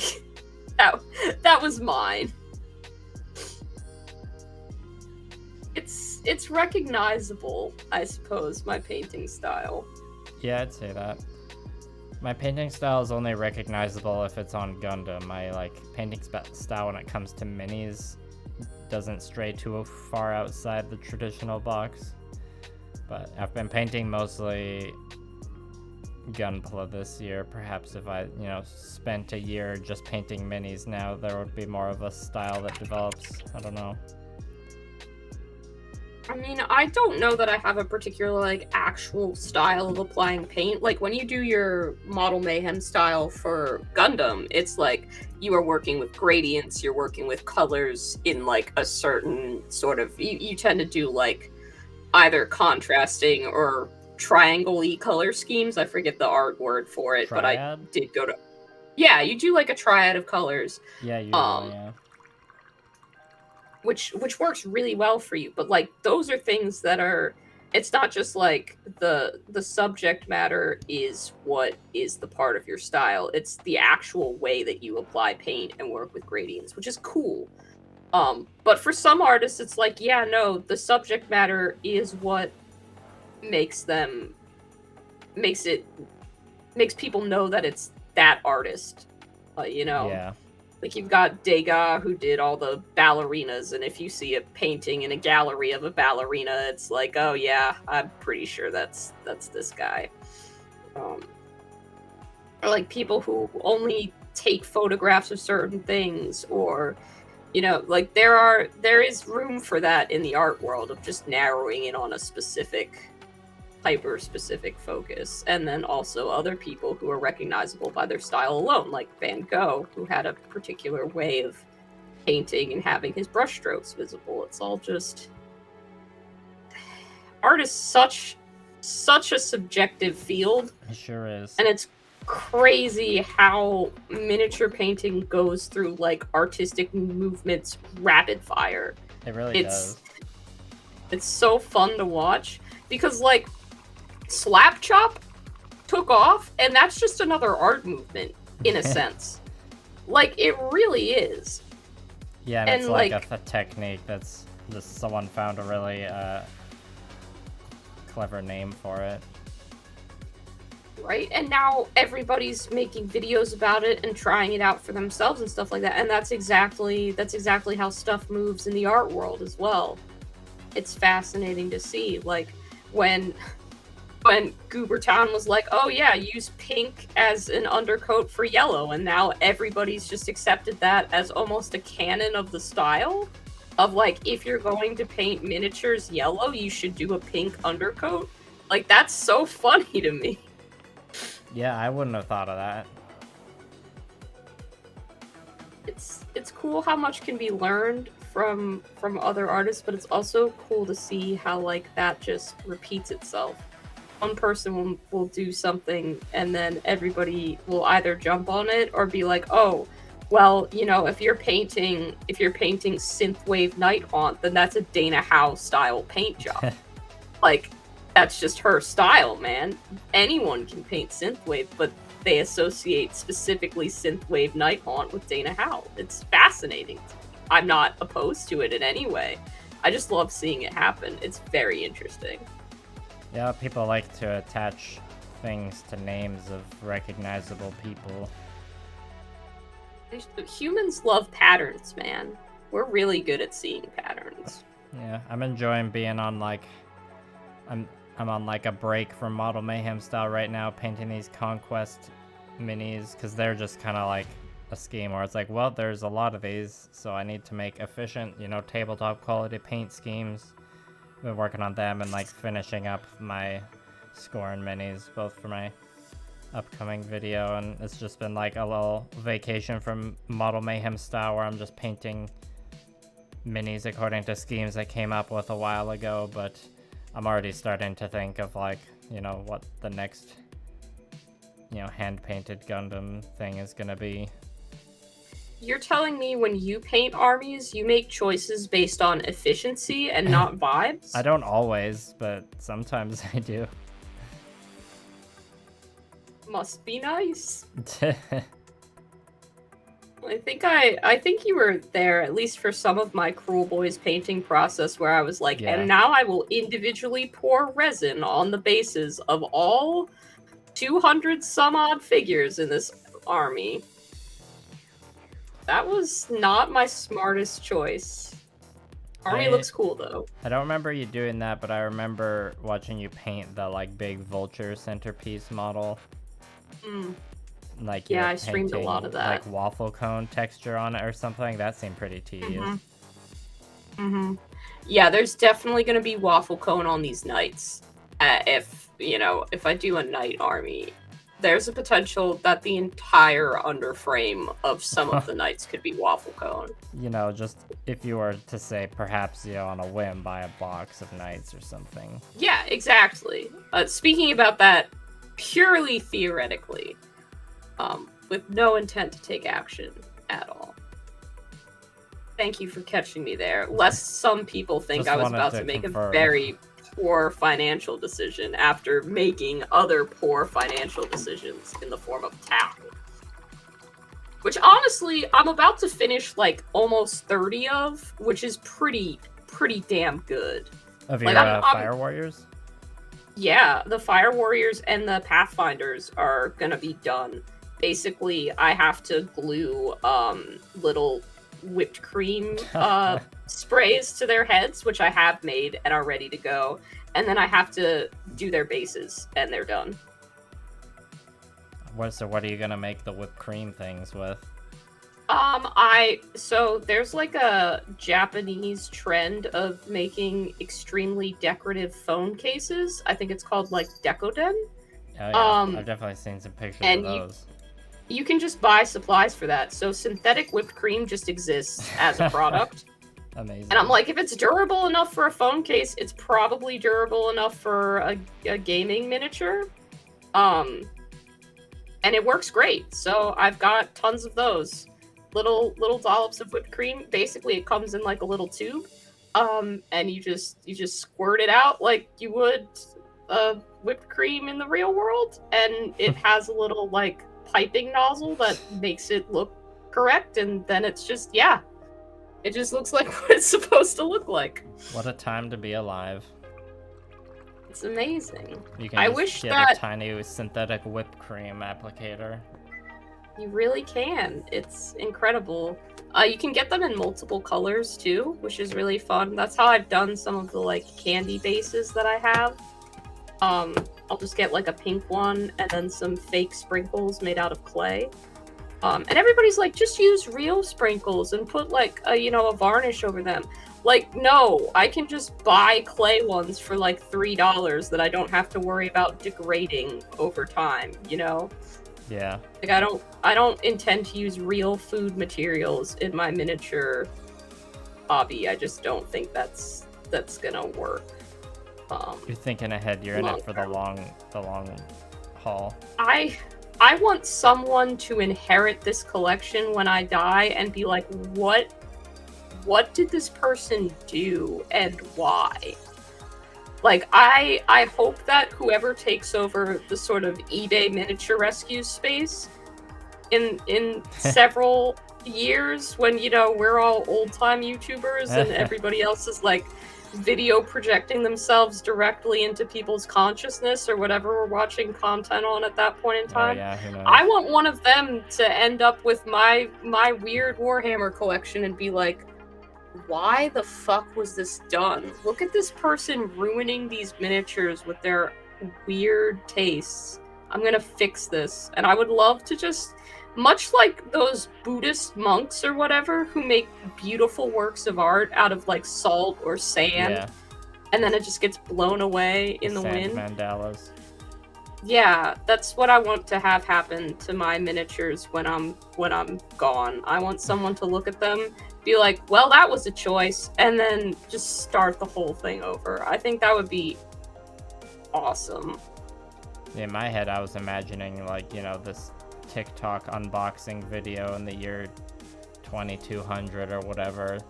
They open it and be like, oh, yo, it's the legendary Gloomspite Gitz army from Sugar Candy Miniatures. Crazy. I feel like I should have figured out what to do with that army. Because it's just in a display case, and it was more about whether that would work as an experiment than any kind of end result with it. I love it. I love that that's an army that I have, but I'm like, I don't know what to actually do with it. If someone came across like a random box just filled with Sugar Candy Miniatures stuff in like 150 years, what mini would you want to be in it? Ooh, okay. What miniature of mine would I want to be in it? My favorite one to date that I've painted is still my, he's from the Mollig's Mad Mob, box. Yeah. He's like a troll, but he looks like a cupcake, and his nose is a cherry. And I don't know what it is about that, how that paint job turned out, but it's the one that I've been the most satisfied with. So that's nice. One of the ones that I'd want them to find. I'd love if there was one of my Zotes in there, because yeah. Do you just like buy 2 of the Blood Bowl Zote, or do you have the Blackstone Fortress Zote and the Blood Bowl one? I have the Blackstone Fortress Zote and the Blood Bowl Zote, and I hope that they make more Zotes. I want many more Zotes. More than 2. You do. You can't have a whole army with just 2 Zotes. I think it's become a meme that anytime it's like, ooh, Warhammer Fest is coming up, ooh, Warhammer Day is coming up, ooh, Games Workshop's gonna reveal something new, what it's gonna be. Every time I'm just like, Zotes. It's gonna be Zotes. It really needs to be Zotes, to be honest. Like, the next Age of Sigmar faction they release should be the Zote faction. Like, come on. Need some Zotes. I love that. They need to stop. Like, as much as I love new factions coming out, and I think it's really fun, and I like seeing that, and I like seeing what people come up with, they cannot balance the amount of factions that are in Age of Sigmar and 40k at the moment. They need to stop making new factions. Yeah, at a certain point it'll run into like the same issue War Machine and Hordes was having, where there's just like so many different models in the game that like do different things. When it came to actually playing the game, like, it was like hard for new people to get into it just because there's like so much stuff to pick up on and like so many rules gotchas. And I know rules gotchas and stuff can easily happen in Age of Sigmar as well. You know, if you go up against a pro level player and they just have like they've like figured out the most big brain like combination of tactics that was like perfectly optimized for their army. Kind of like when I went up against a very lovely gentleman who was the first person that I played against in the Adepticon tournament. Oh, yeah. And he ended up finishing second or third overall. He had been playing Warhammer for years. Yeah. And had just perfectly optimized his Ozriarch Bone Reaper army, which I was unaware of, but was meta at the time.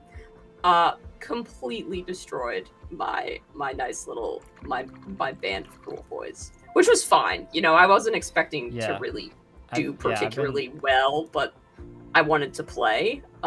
So yeah, that I've had that experience before. Yeah, me too. I've had that experience mostly with like War Machine, but yeah, like there's a difference between getting stomped in a game by like a gentle person or getting stomped by like someone that's there to win. Yeah. At all costs.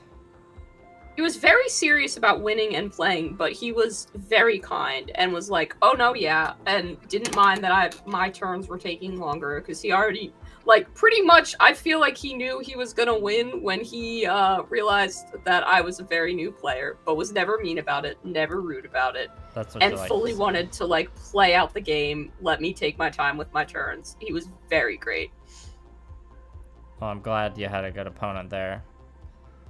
Yeah, everybody that I played against was pretty good for the most part at Adepticon. There was one guy who just randomly was like, "I'll be right back," and left to use the bathroom for like 15 minutes. So that was a little annoying, but other than that, you know, nothing too annoying. Yeah, when I played in the only like miniature gaming tournaments I really played in much were War Machine and Hordes ones, and on that you have to play on a chess clock. So if you go to use and like if you're playing in a tournament, you're not supposed to like pause the clocks for that, but I guess it depends on your opponent whether they'll let you pause the clock if you need to go. No one could pause the clock. Like, that wasn't an option. They were like, you have 3 hours to play your game, go. Yeah. And he went during his turn, which was fine, but also, like, you know, I could have, like, I'm not a cheater at games, but I definitely could have enhanced my rolls if I had wanted to. Let's just say that, okay? Yeah. Not everybody was, you know, like, I don't know. It was weird, but it wasn't terrible. Anyway, the thing of it is, like, with Warhammer, they release a new edition before anything else happens, and it's like, people are still on their codexes from last edition. They still haven't given an updated Gloomspite Gitz codex. So, like, if you're trying to play, what are we up to, 5th edition in Age of Sigmar, I think?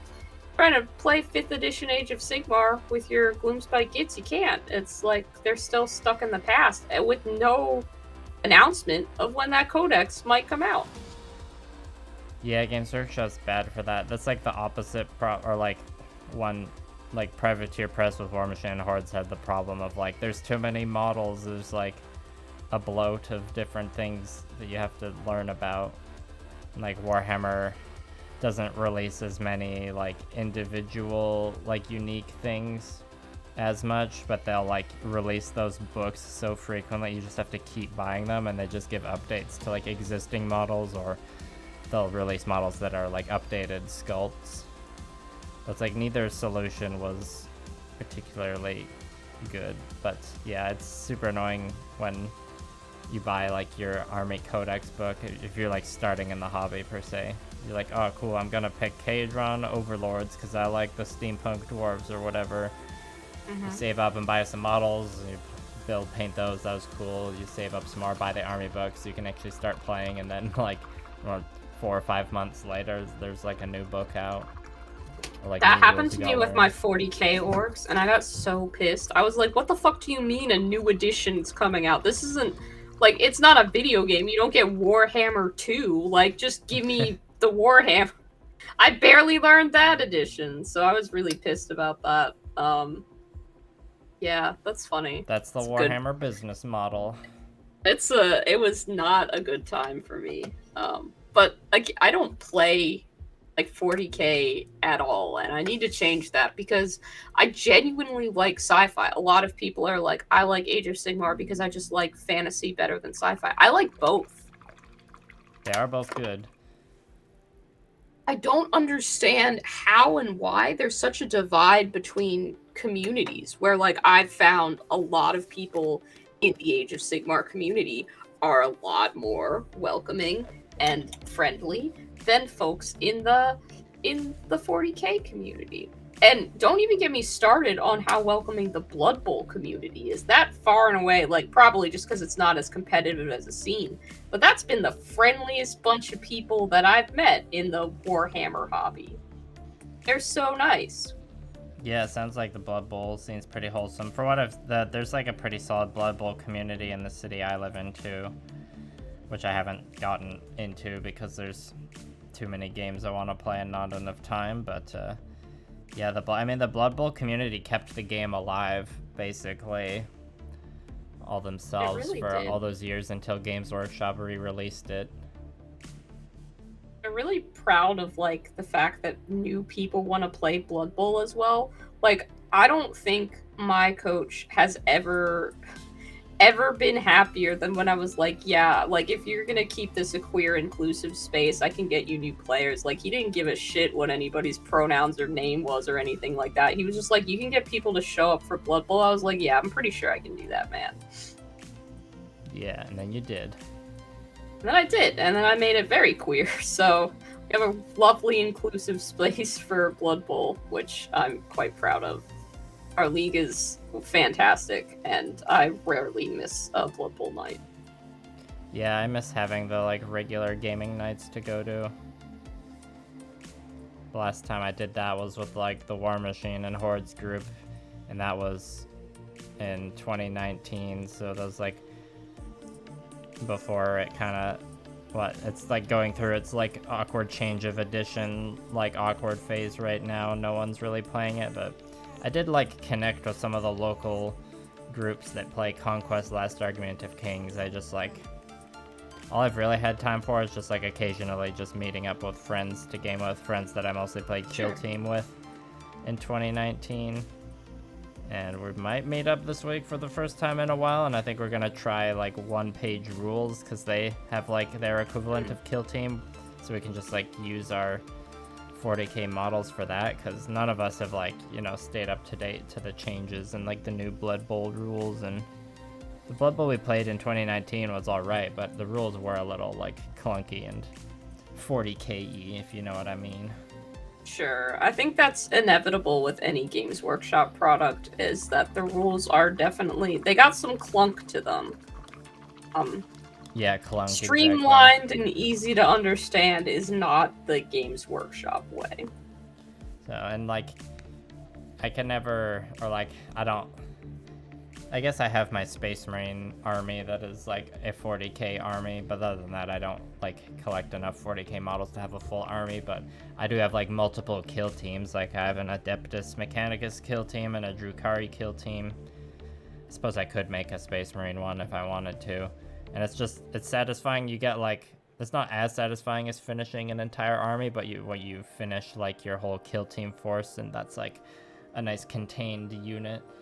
And you can move on to something else if you want. You don't run into the same problem of like, oh, I gotta paint 30 like troopers and then like some matching vehicles, and there's just so much.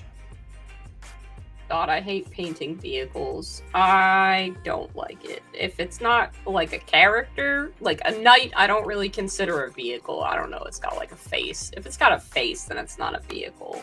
Yeah, that's a mech. Yeah, that's a mech. That's different.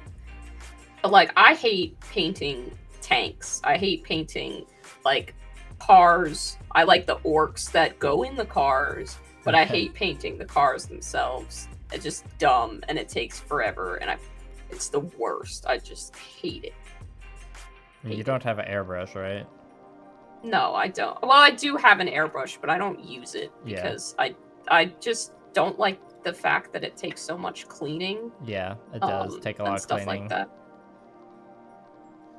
This is and starting to look very pizza, this Gundam, so I'm happy with awesome. it. Put pepperonis all over him. Yeah, if you don't... Barely Tamed says, the little guy you're painting totally looks like a poison frog piloting a mech. Not sure if that's what you're going for, but love the image. This is, he does have a lot of frog to him, to be fair. This is a pizza Gundam, and right now he just has pepperonis, so they do just kind of look like polka dots. We're going to be adding some olives. We're going to be adding some green peppers. We're going to be adding cheese drips so that it looks more like cheese and less just like yellow. But this is where we're at right now. He's coming along. Yeah, if you don't even like though poison airbrush, dart frogs would be a pretty good thing. Yeah, if without an airbrush, vehicles are fucking trash to paint. Yeah.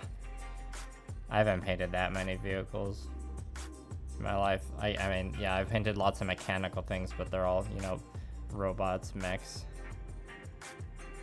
I love a robot. I love a mech. I sold, like, I had one of the start collecting AdMech boxes because I thought I was gonna make an AdMech army.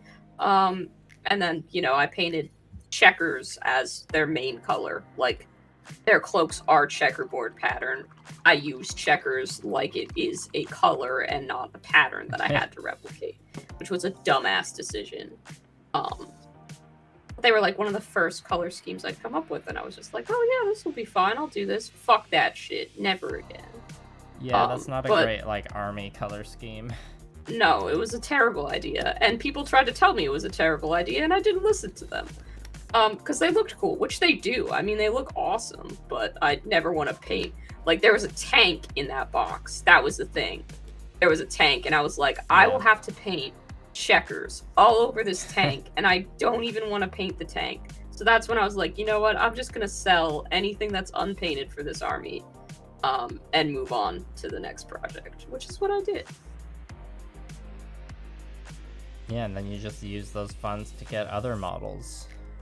I 100% did. I believe I used those funds as part of the Tau army that I then purchased from Billion Dollar Clown Farm. There you go. Waste not, want not. Or maybe I used them for Cruel Boys. I can't remember. They definitely funded another army. I'm glad we're talking about just, like, collecting armies a lot in general, because Blue Parappa I've gotten her on the army collecting train. Which one's she chosen? Not with Warhammer, but a while ago got her. I, like, gave her a list of games that we could play, because she watched one Mandalore gaming video, which was a review of Total War Warhammer the video game. And then she was like, oh, I get the appeal of the Warhammer fantasy setting now. I get, like, why it's good. And or she like started to get the appeal of, like, Warhammer as a tabletop miniatures games. And so I, you know, obviously got very excited about that. I'm like, what? You're expressing interest in war games, you say? And then I, like, kind of laid out all the different games we could play and, like, showed her the various aesthetics to choose from. And the one she was the most jazzed about was Crix, which is a faction from War Machine. But I'm not familiar with that one. They're pretty cool. They're, like, undead, evil, like mechanical steampunk, and there's some pirate thrown in there. Oh, that sounds cool. Yeah, there should be a bit about it in my video. We actually have a plushie of like one of the small Warjack models. This company was having a sale. I'll just like show the people on my stream here. This is the Death Ripper plushie. I'll better send me a photo in my next video. Okay, I want to see that. It's very cute. I bought a BattleTech mini plushie. Like I bought a plush of the Irby at I got it at Gen Con. I was under the mistaken idea, which people talked me out of. They very quickly corrected me. But they have this giant inflatable like Irby parade float balloon kind of thing that they put outside the convention center. And I thought that Irby was the mascot of Gen Con. And I was like, oh, that's so cute. He's just a little robot and he's here, he's a balloon, and he's welcoming everybody, and I liked him a lot.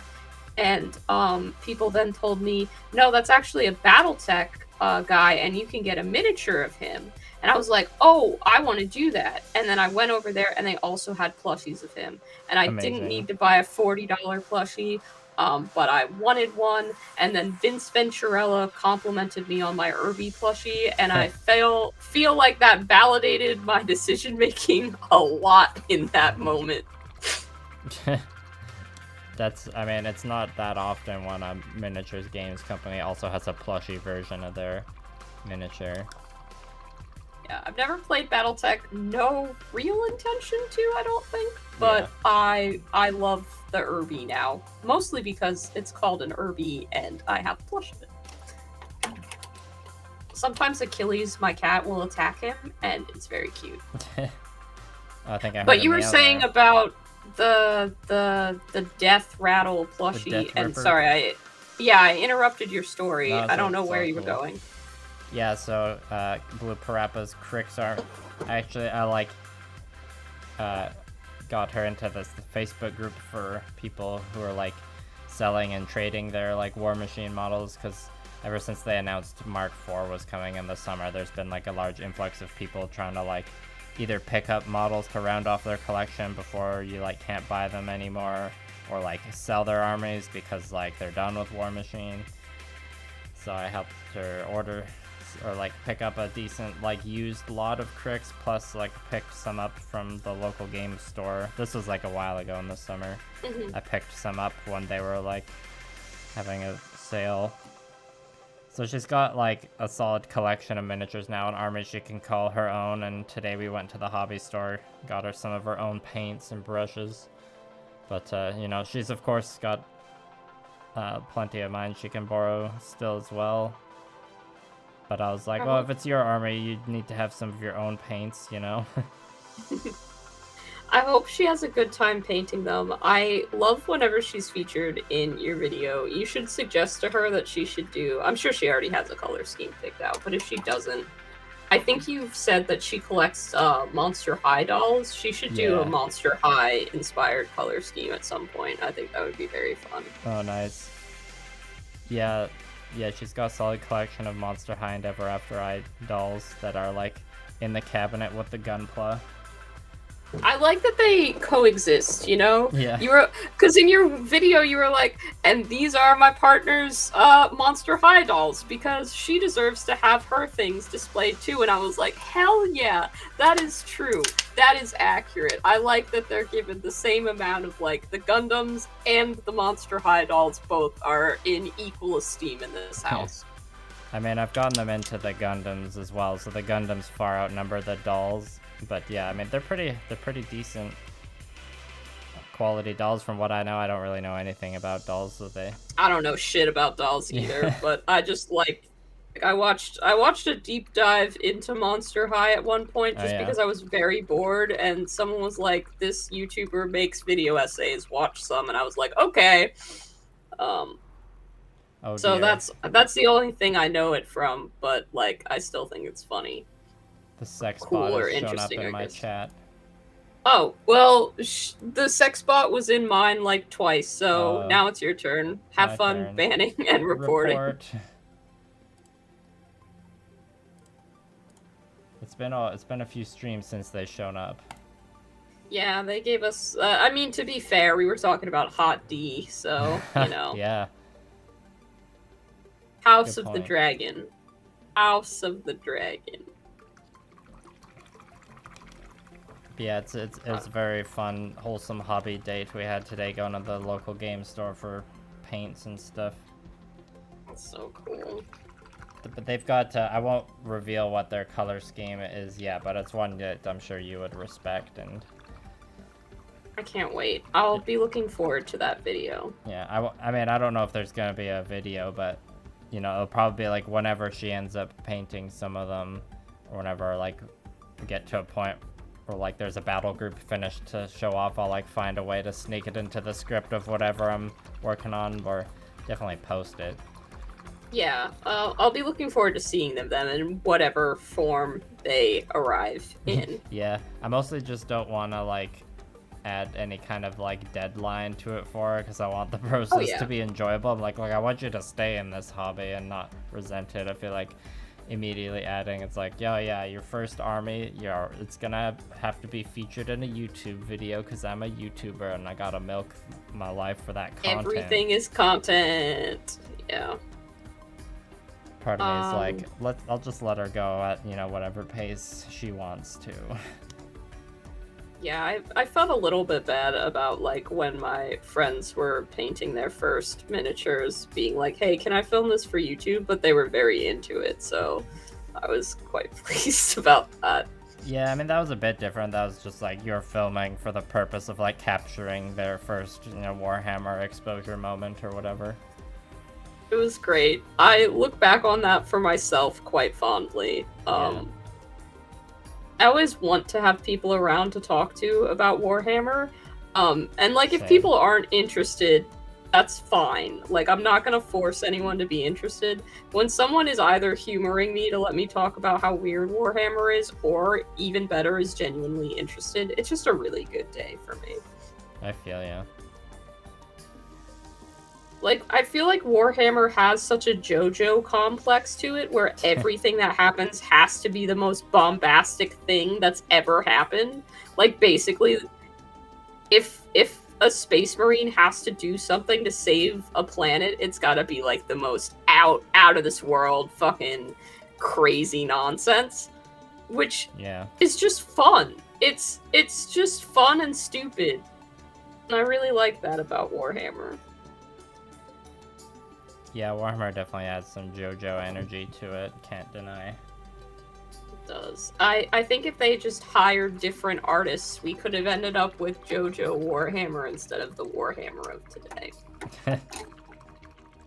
If they just got your boy, I don't know who the JoJo artist is, but I'm just gonna generically refer to them as your boy. But if they got your boy, the JoJo artist, to design some Space Marines, I think that it would be great, you know, because JoJo is still like a male power fantasy in some way, with everybody being super buff all the time, just in a different direction than Warhammer's headed. Yeah, just a little bit.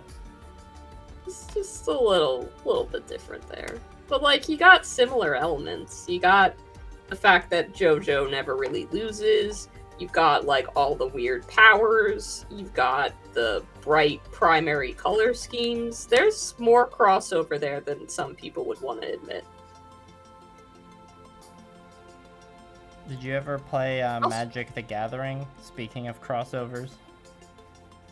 I have played a few games of Magic the Gathering. I don't really like it because I'm not really a card person. I just don't get as much out of collecting cards as I do miniatures.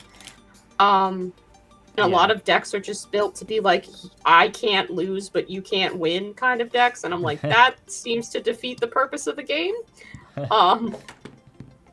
So I can't say that I've liked Magic the Gathering, but, you know.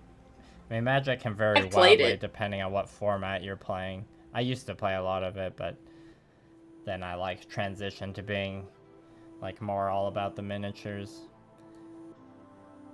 But there are some Magic the Gathering Commander decks coming out now that are all 40k Magic the Gathering decks, so they like translated stuff like Necron Reanimation and like Chaos Mutation into like Magic the Gathering mechanics, which is pretty cool. That is pretty cool. And the like Space Marine, Space Marine Imperial deck, I think is like blue-white token based, which makes sense. Yes, I, a person who understand Magic, know what a blue-white token-based deck is.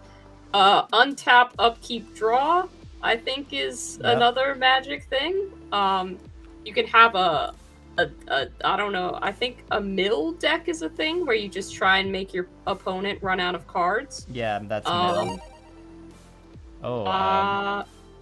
That's all the kinds of decks that I know. Otaku Builder just gave a $10 super chat. Thank you. He said, "I'm just gonna leave this here. Have a good night, you two. Awesome live stream as always." And then he needs to get back to work. Thanks, Otaku Builder. Thank you, Otaku Builder. That's way... Our stream, the fact that you are using it to distract you from the work that you need to do is exactly what stream should be used for. So, much appreciation on my end. Yeah, are you familiar with Otaku Builder? He's a YouTuber. I'm not. Or like he's a modeler that has a YouTube channel. He's like does really intense LED work. Oh, that's cool. Like he did. I tried to put an LED inside of one of my Tau, and I succeeded, but I also injured myself in the process. Oh no. Yeah. Injury. I stabbed a freaking pin vise into my finger. It's fine, but mad I've done respect that before. for. Yeah. I know that pain. Mad respect for you being willing to just freaking use LEDs and have it work. That's pretty cool. Yeah, he did a video this summer that was like a model of the Starship Enterprise, and the amount of different like kinds of LEDs he put into that thing was nuts. And then I think the most recent video he did was actually a cool like third party. It was like Gunpla Optimus Prime, but it wasn't made by Bandai, so it's technically not Gunpla. It was just like a very nicely detailed, well posable model of Optimus Prime, but like it was a model that had to be clipped out of parts on runners. It wasn't like a transformer. So an Optimus Prime. Yeah, I guess you could say so. That's pretty cool. I'll have to check out that channel. If you could send me a message reminding me to do that, that would be cool. I'll just so I might forget. I'll open a tab of like his channel now, and then after the stream I'll remember to put it in your Discord.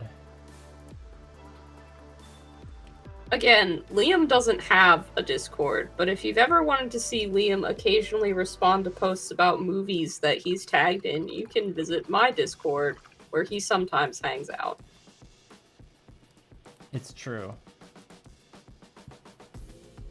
I'm too much of a lurker to run my own Discord server, I guess, so I just lurk in Fivers and occasionally post a model or a meme. I have a chronic internet addiction, so I am always on my Discord server. It's a problem, but it's fine. Well, you run a good Discord server. I like to think so. Every now and again we get up to nonsense, and suddenly there will be like 40 messages that I have to sort through, but usually it's pretty fun. Especially if I'm like reading a book that everybody's read but I haven't, or watching a movie or something like that.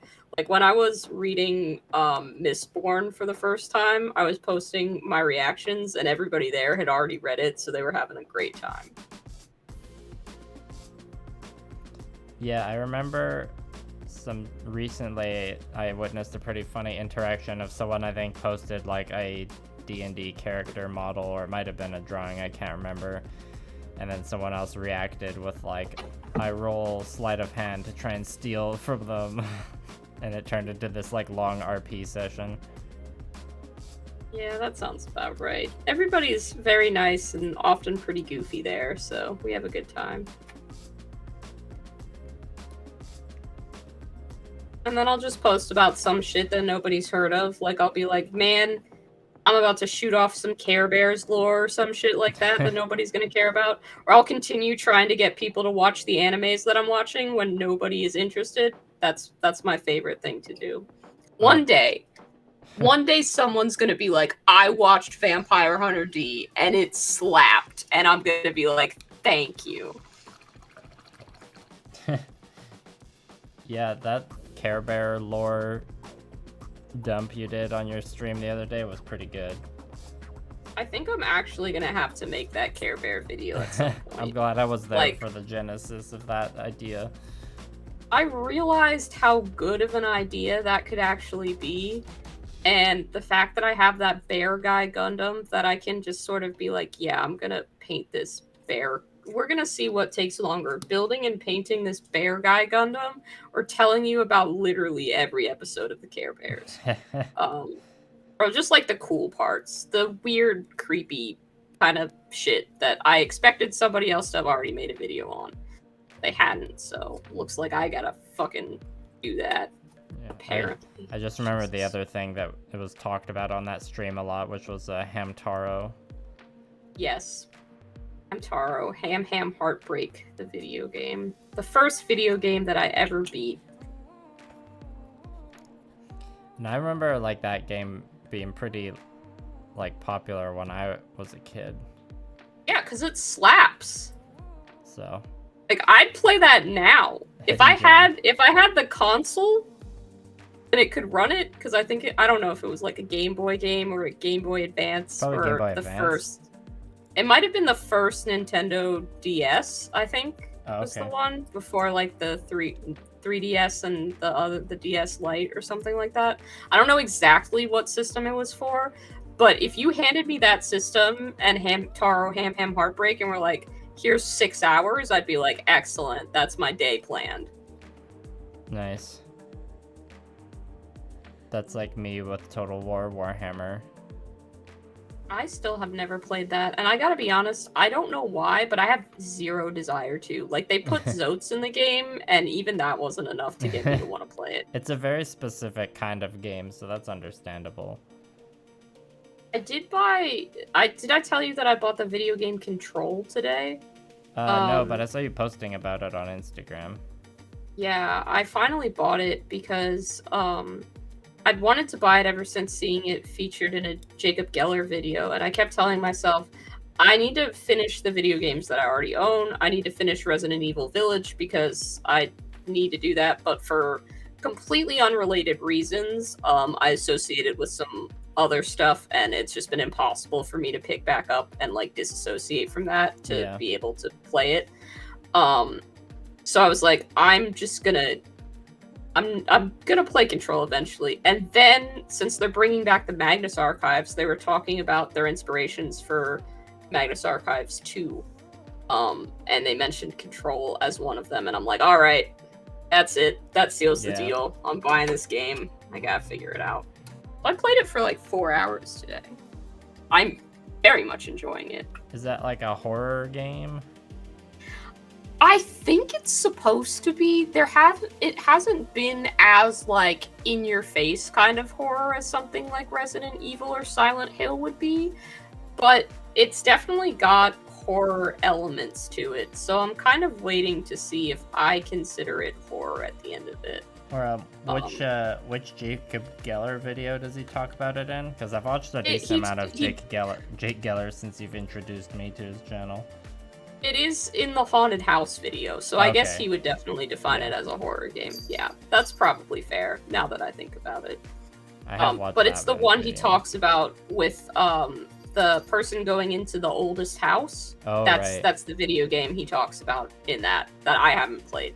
So I guess I know like a thing or two about it from his video. That it doesn't spoil much of it, except I already knew that going into the building that it was gonna get fucky. You know, I knew it wasn't gonna be like just a regular building, but that really hasn't spoiled like jack shit of the actual game, which is fantastic. I can still enjoy that. Yeah, I'm a fan of that kind of spooky stuff. You would probably like Control then, and I expected it to still be like $60 or whatever on PlayStation, because nothing ever discounts their price there, but it was only like $30, and I was like, oh, that's fine. I can spend that today. Or I guess I like most of my exposure with stuff like that is just like with movies, so just like stories like that in general that involves that kind of like trippy cosmic stuff. I'm a fan of like thinking about the vibe of that video game kind of made me think of what was it? Not I thought they had movie Annihilation for a sec, but that's not it. Oh yeah, Everything Everywhere All at Once, kind of. Ooh, yeah.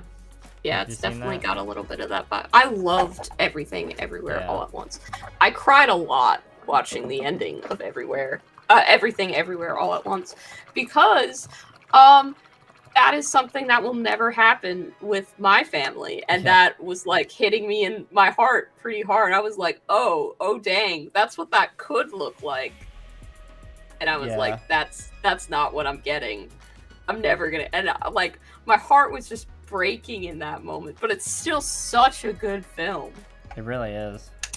I remember before I saw the movie, I remember seeing a lot of memes about it. Like, me and my friends after watching Everything Everywhere All at Once, and it's just a group of friends like crying outside of a movie sobbing theater. Yeah. Yep, but, like, that was me. That doesn't like, that kind of betrays how like wholesome of a ending it is in a way, I guess. Or like it made me think that it was gonna be like a different kind of sad, I guess. No, it's not sad in like the ending of this movie, like everybody dies and it's awful and we're crying about that. But it's just, wow, this is what there is potential here. Yeah. Like there is vulnerability that, if talked about, has the power to like change people, and you can be in the middle of a terrible situation and still find reasons to like be nice and kind instead of hard and cold, and that's a valid way of dealing with things. Like, that is such a good message. And then of course just acceptance as having a family that doesn't turn out the way that you think it was going to. Like, all of that is way more emotionally impactful than I ever expected it to be. And of course is presented in just the weirdest, craziest film ever that somehow has hot dog fingers and raccoon ratatouilles and still makes me sob. I have not seen it since, because I'm not ready to experience that emotion again, but I intend to rewatch it at some point in time. Yeah, I know Blue Parappa hasn't seen it, so when I'm ready for a rewatch, I can watch it with her. It's definitely one of those ones that needs a rewatch because it's so dense. It is, and so detailed. Like, there's so many great outfits too. Whoever was making all of Jobu Tapaki's outfits could have worked on JoJo. Oh yeah, definitely. I love the one where it's just like Build-A-Bears stitched into a jacket. I'm like, that's it. That's the idea. That's fashion. I'm just thinking about when her hair is done up into the really fancy, like, everything bagel bun near the end, I think. Fantastic. It's so good. I loved seeing Halloween costumes of that, and the raccoon Tui. I don't know how they pronounce. Yeah, I don't know the correct pronunciation. Have you seen Swiss Army Man, the director's previous work? I tried to watch Swiss Army Man, and I just couldn't. I couldn't get into it. I was like, I want to because people say it's good, but this is too much for me. I'm so sorry. There are a lot of fart and boner jokes, so that's fair. Yeah. But I'm like, I've secretly always been an elementary schooler when it comes to my humor, so just like fart and boner jokes just get me still. What can I say? Someone in my chat, Barely Tamed, is talking about their ideas for their Sisters of Battle army, and was talking about pastel blue and white as the main color scheme, which I agree with. And then they said Poutine themed might be a bit too far for you. I don't think it goes far enough. Frankly, if you're gonna incorporate Canada as like a theme and you wanna do that, I say go for it. Poutine themed Sisters of Battle should be in this world. I've never had poutine because it's not like a thing in the part of the world that I live in. But I hear that it's great. It's I mean, it's one of those dishes that, like, yeah, it's iconically Canadian. It's a pretty simple dish though, so I find, like, you know, it's hard to mess up a poutine. It's just like, yeah, cheese curds, gravy, fries. If those three ingredients are good, then, like, yeah, you can make a good poutine. Here, I don't understand yeah, why that's not being served in the Midwest. People fucking love cheese here. Well, I was surprised to hear that you'd never had poutine, because I know, like, the American chain restaurants that are up in Canada, like, a lot of them have poutine. Maybe they do, and I just don't order it. I don't know. Like, when I'm eating French fries, I want to have them with ketchup, and I don't want them to get soggy. So maybe it's just me being like, the gravy will make them soggy, and that will make them not good. Well, yeah, that's why poutine's not a good, like, you know, food to DoorDash. It's good to, like, eat it, like, when it's, like, hot and fresh. There's a good, like, poutine place that's, like, a bit of a, it's like, I guess it's a chain in my city. I don't know if it exists outside the city, but they'll have, like, a bunch of different fun poutines you can get, like, yeah, a taco poutine, or like a butter chicken poutine, and butter stuff like that. Good. Butter chicken is good. Butter chicken combined with, like, fast foods is good. Like butter chicken pizza, I'll wreck an entire one of those. Hell yeah.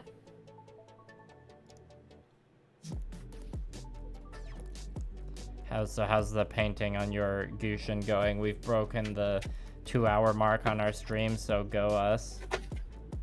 Whoop whoop. It's going pretty good, actually. I've gotten pepperonis painted on the top half, and I'm working on painting the pepperonis on the bottom half. And yeah, he still kind of has like a poison dart frog look right now, and isn't looking particularly like pizza, but that's pretty expected because I still have to add all of the other stuff. But he definitely looks more like a pizza Gundam today than he did yesterday, which is making me happy. Nice. I am just been chugging along on this unit of boys. I'm feeling like we could probably wrap the stream up soon with the amount of paint on my palette left. I know we're getting close to the usual time when we wrap things up. How are you feeling? Yeah, I feel good about the progress that I've made. So let me know when your palette, or if you want to wrap up now, or if you have another color that you got to work through, that'll totally work for me. Yeah, I mean, I'm painting metallic paints off the dry palette right now, so I'll just, like, keep going until that's all used up. Just can't save it. Yeah, you don't have the same ability as with the WAP to save that. In my very first video, the Monster Energy Marine, I had, like, a dumb quip about putting using metallics on my wet palette, but I no longer do that. I loved that video so much. Like, I didn't know you at the time, and you had just been like, "Yep, I'm starting a channel," and I would have been like, "Oh, cool.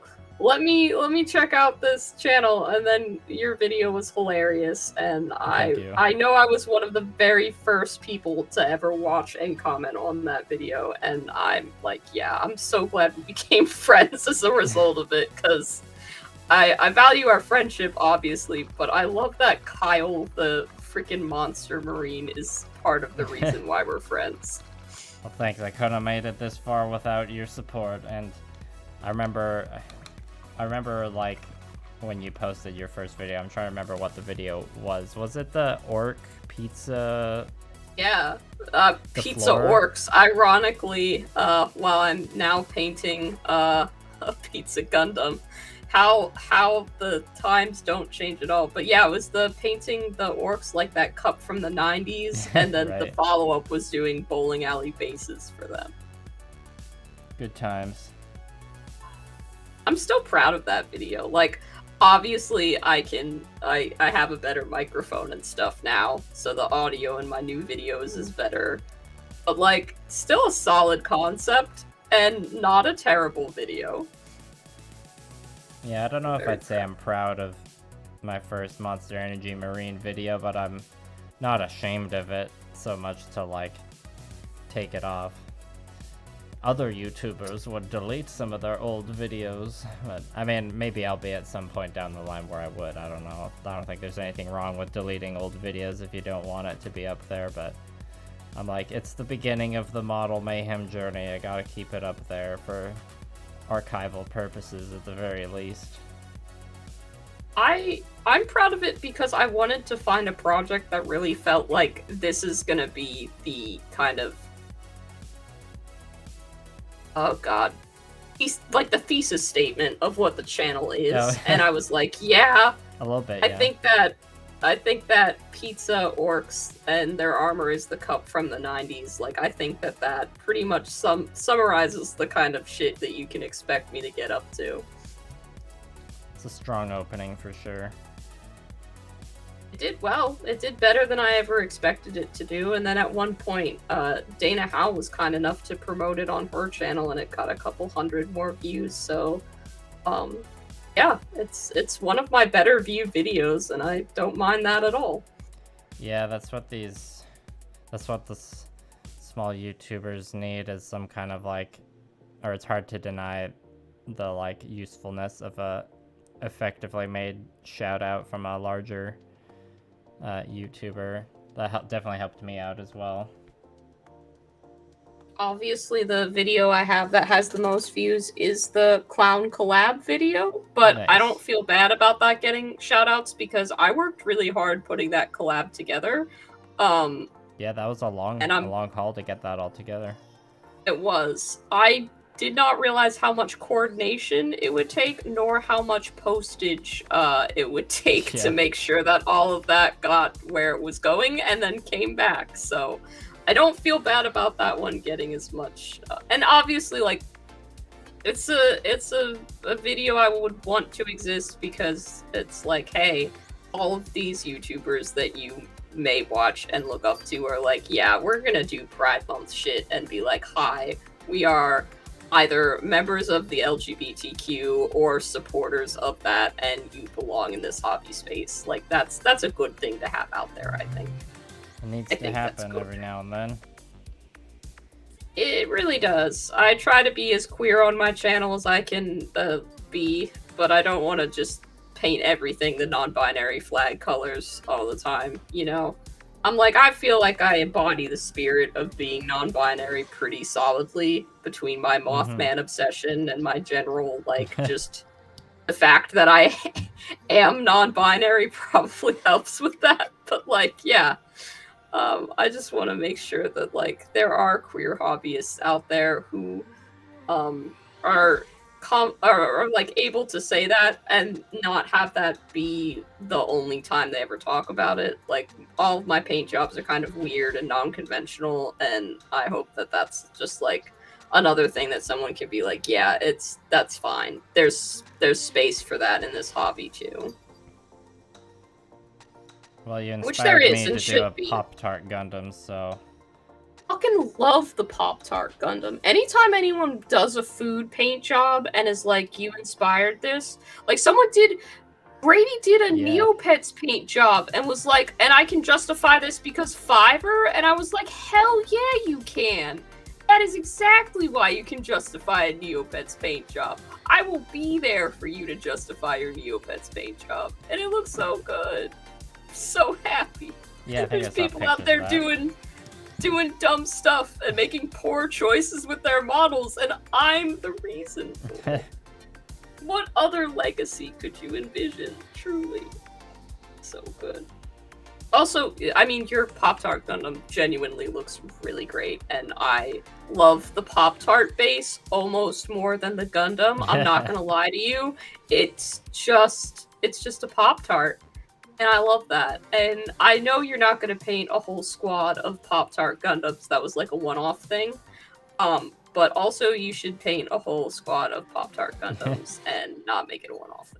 Yeah, I mean, I don't have any more of those Gundam artifact models right now. They're not super common, but yeah. Someone made a comment like today or yesterday, I think on the like ASMR short for that video, and they're like, you should do an army of these.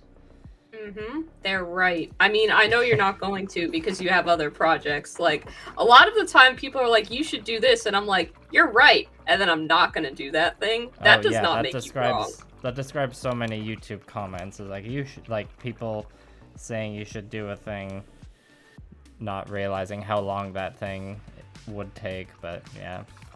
And they're right. Like, I should do that. It's a good idea. I just, you know, it doesn't fit into what I actually already have worked on or intend to do. They're not wrong. I should do that, but, like, I'm not going to. Yeah. Well, I've used all the paint on my palette, so if anyone in chat has any last words to get out, now's the chance. Thanks for sticking around, Ethan and Nathaniel. Thank you to everybody who's stuck around on my end as well. I did manage to just finish painting the pepperonis as you were finishing up, so I'm really pleased at how that timing worked out. Good timing.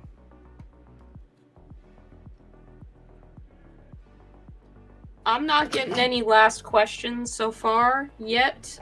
Yeah, I don't think I'm gonna get anything either. My chat was already kind of slowing down a bit. So I thank you, Fiverr, once again for the co-stream. It's been a pleasure. It's been a delight as always. I hope we get to do more of these in the future. And I hope you have a good rest of your night. Yeah, you as well. Alright, good night, everyone. Oh, Nathaniel, the best poutine I've ever had was the buttered chicken poutine, probably. Okay, bye.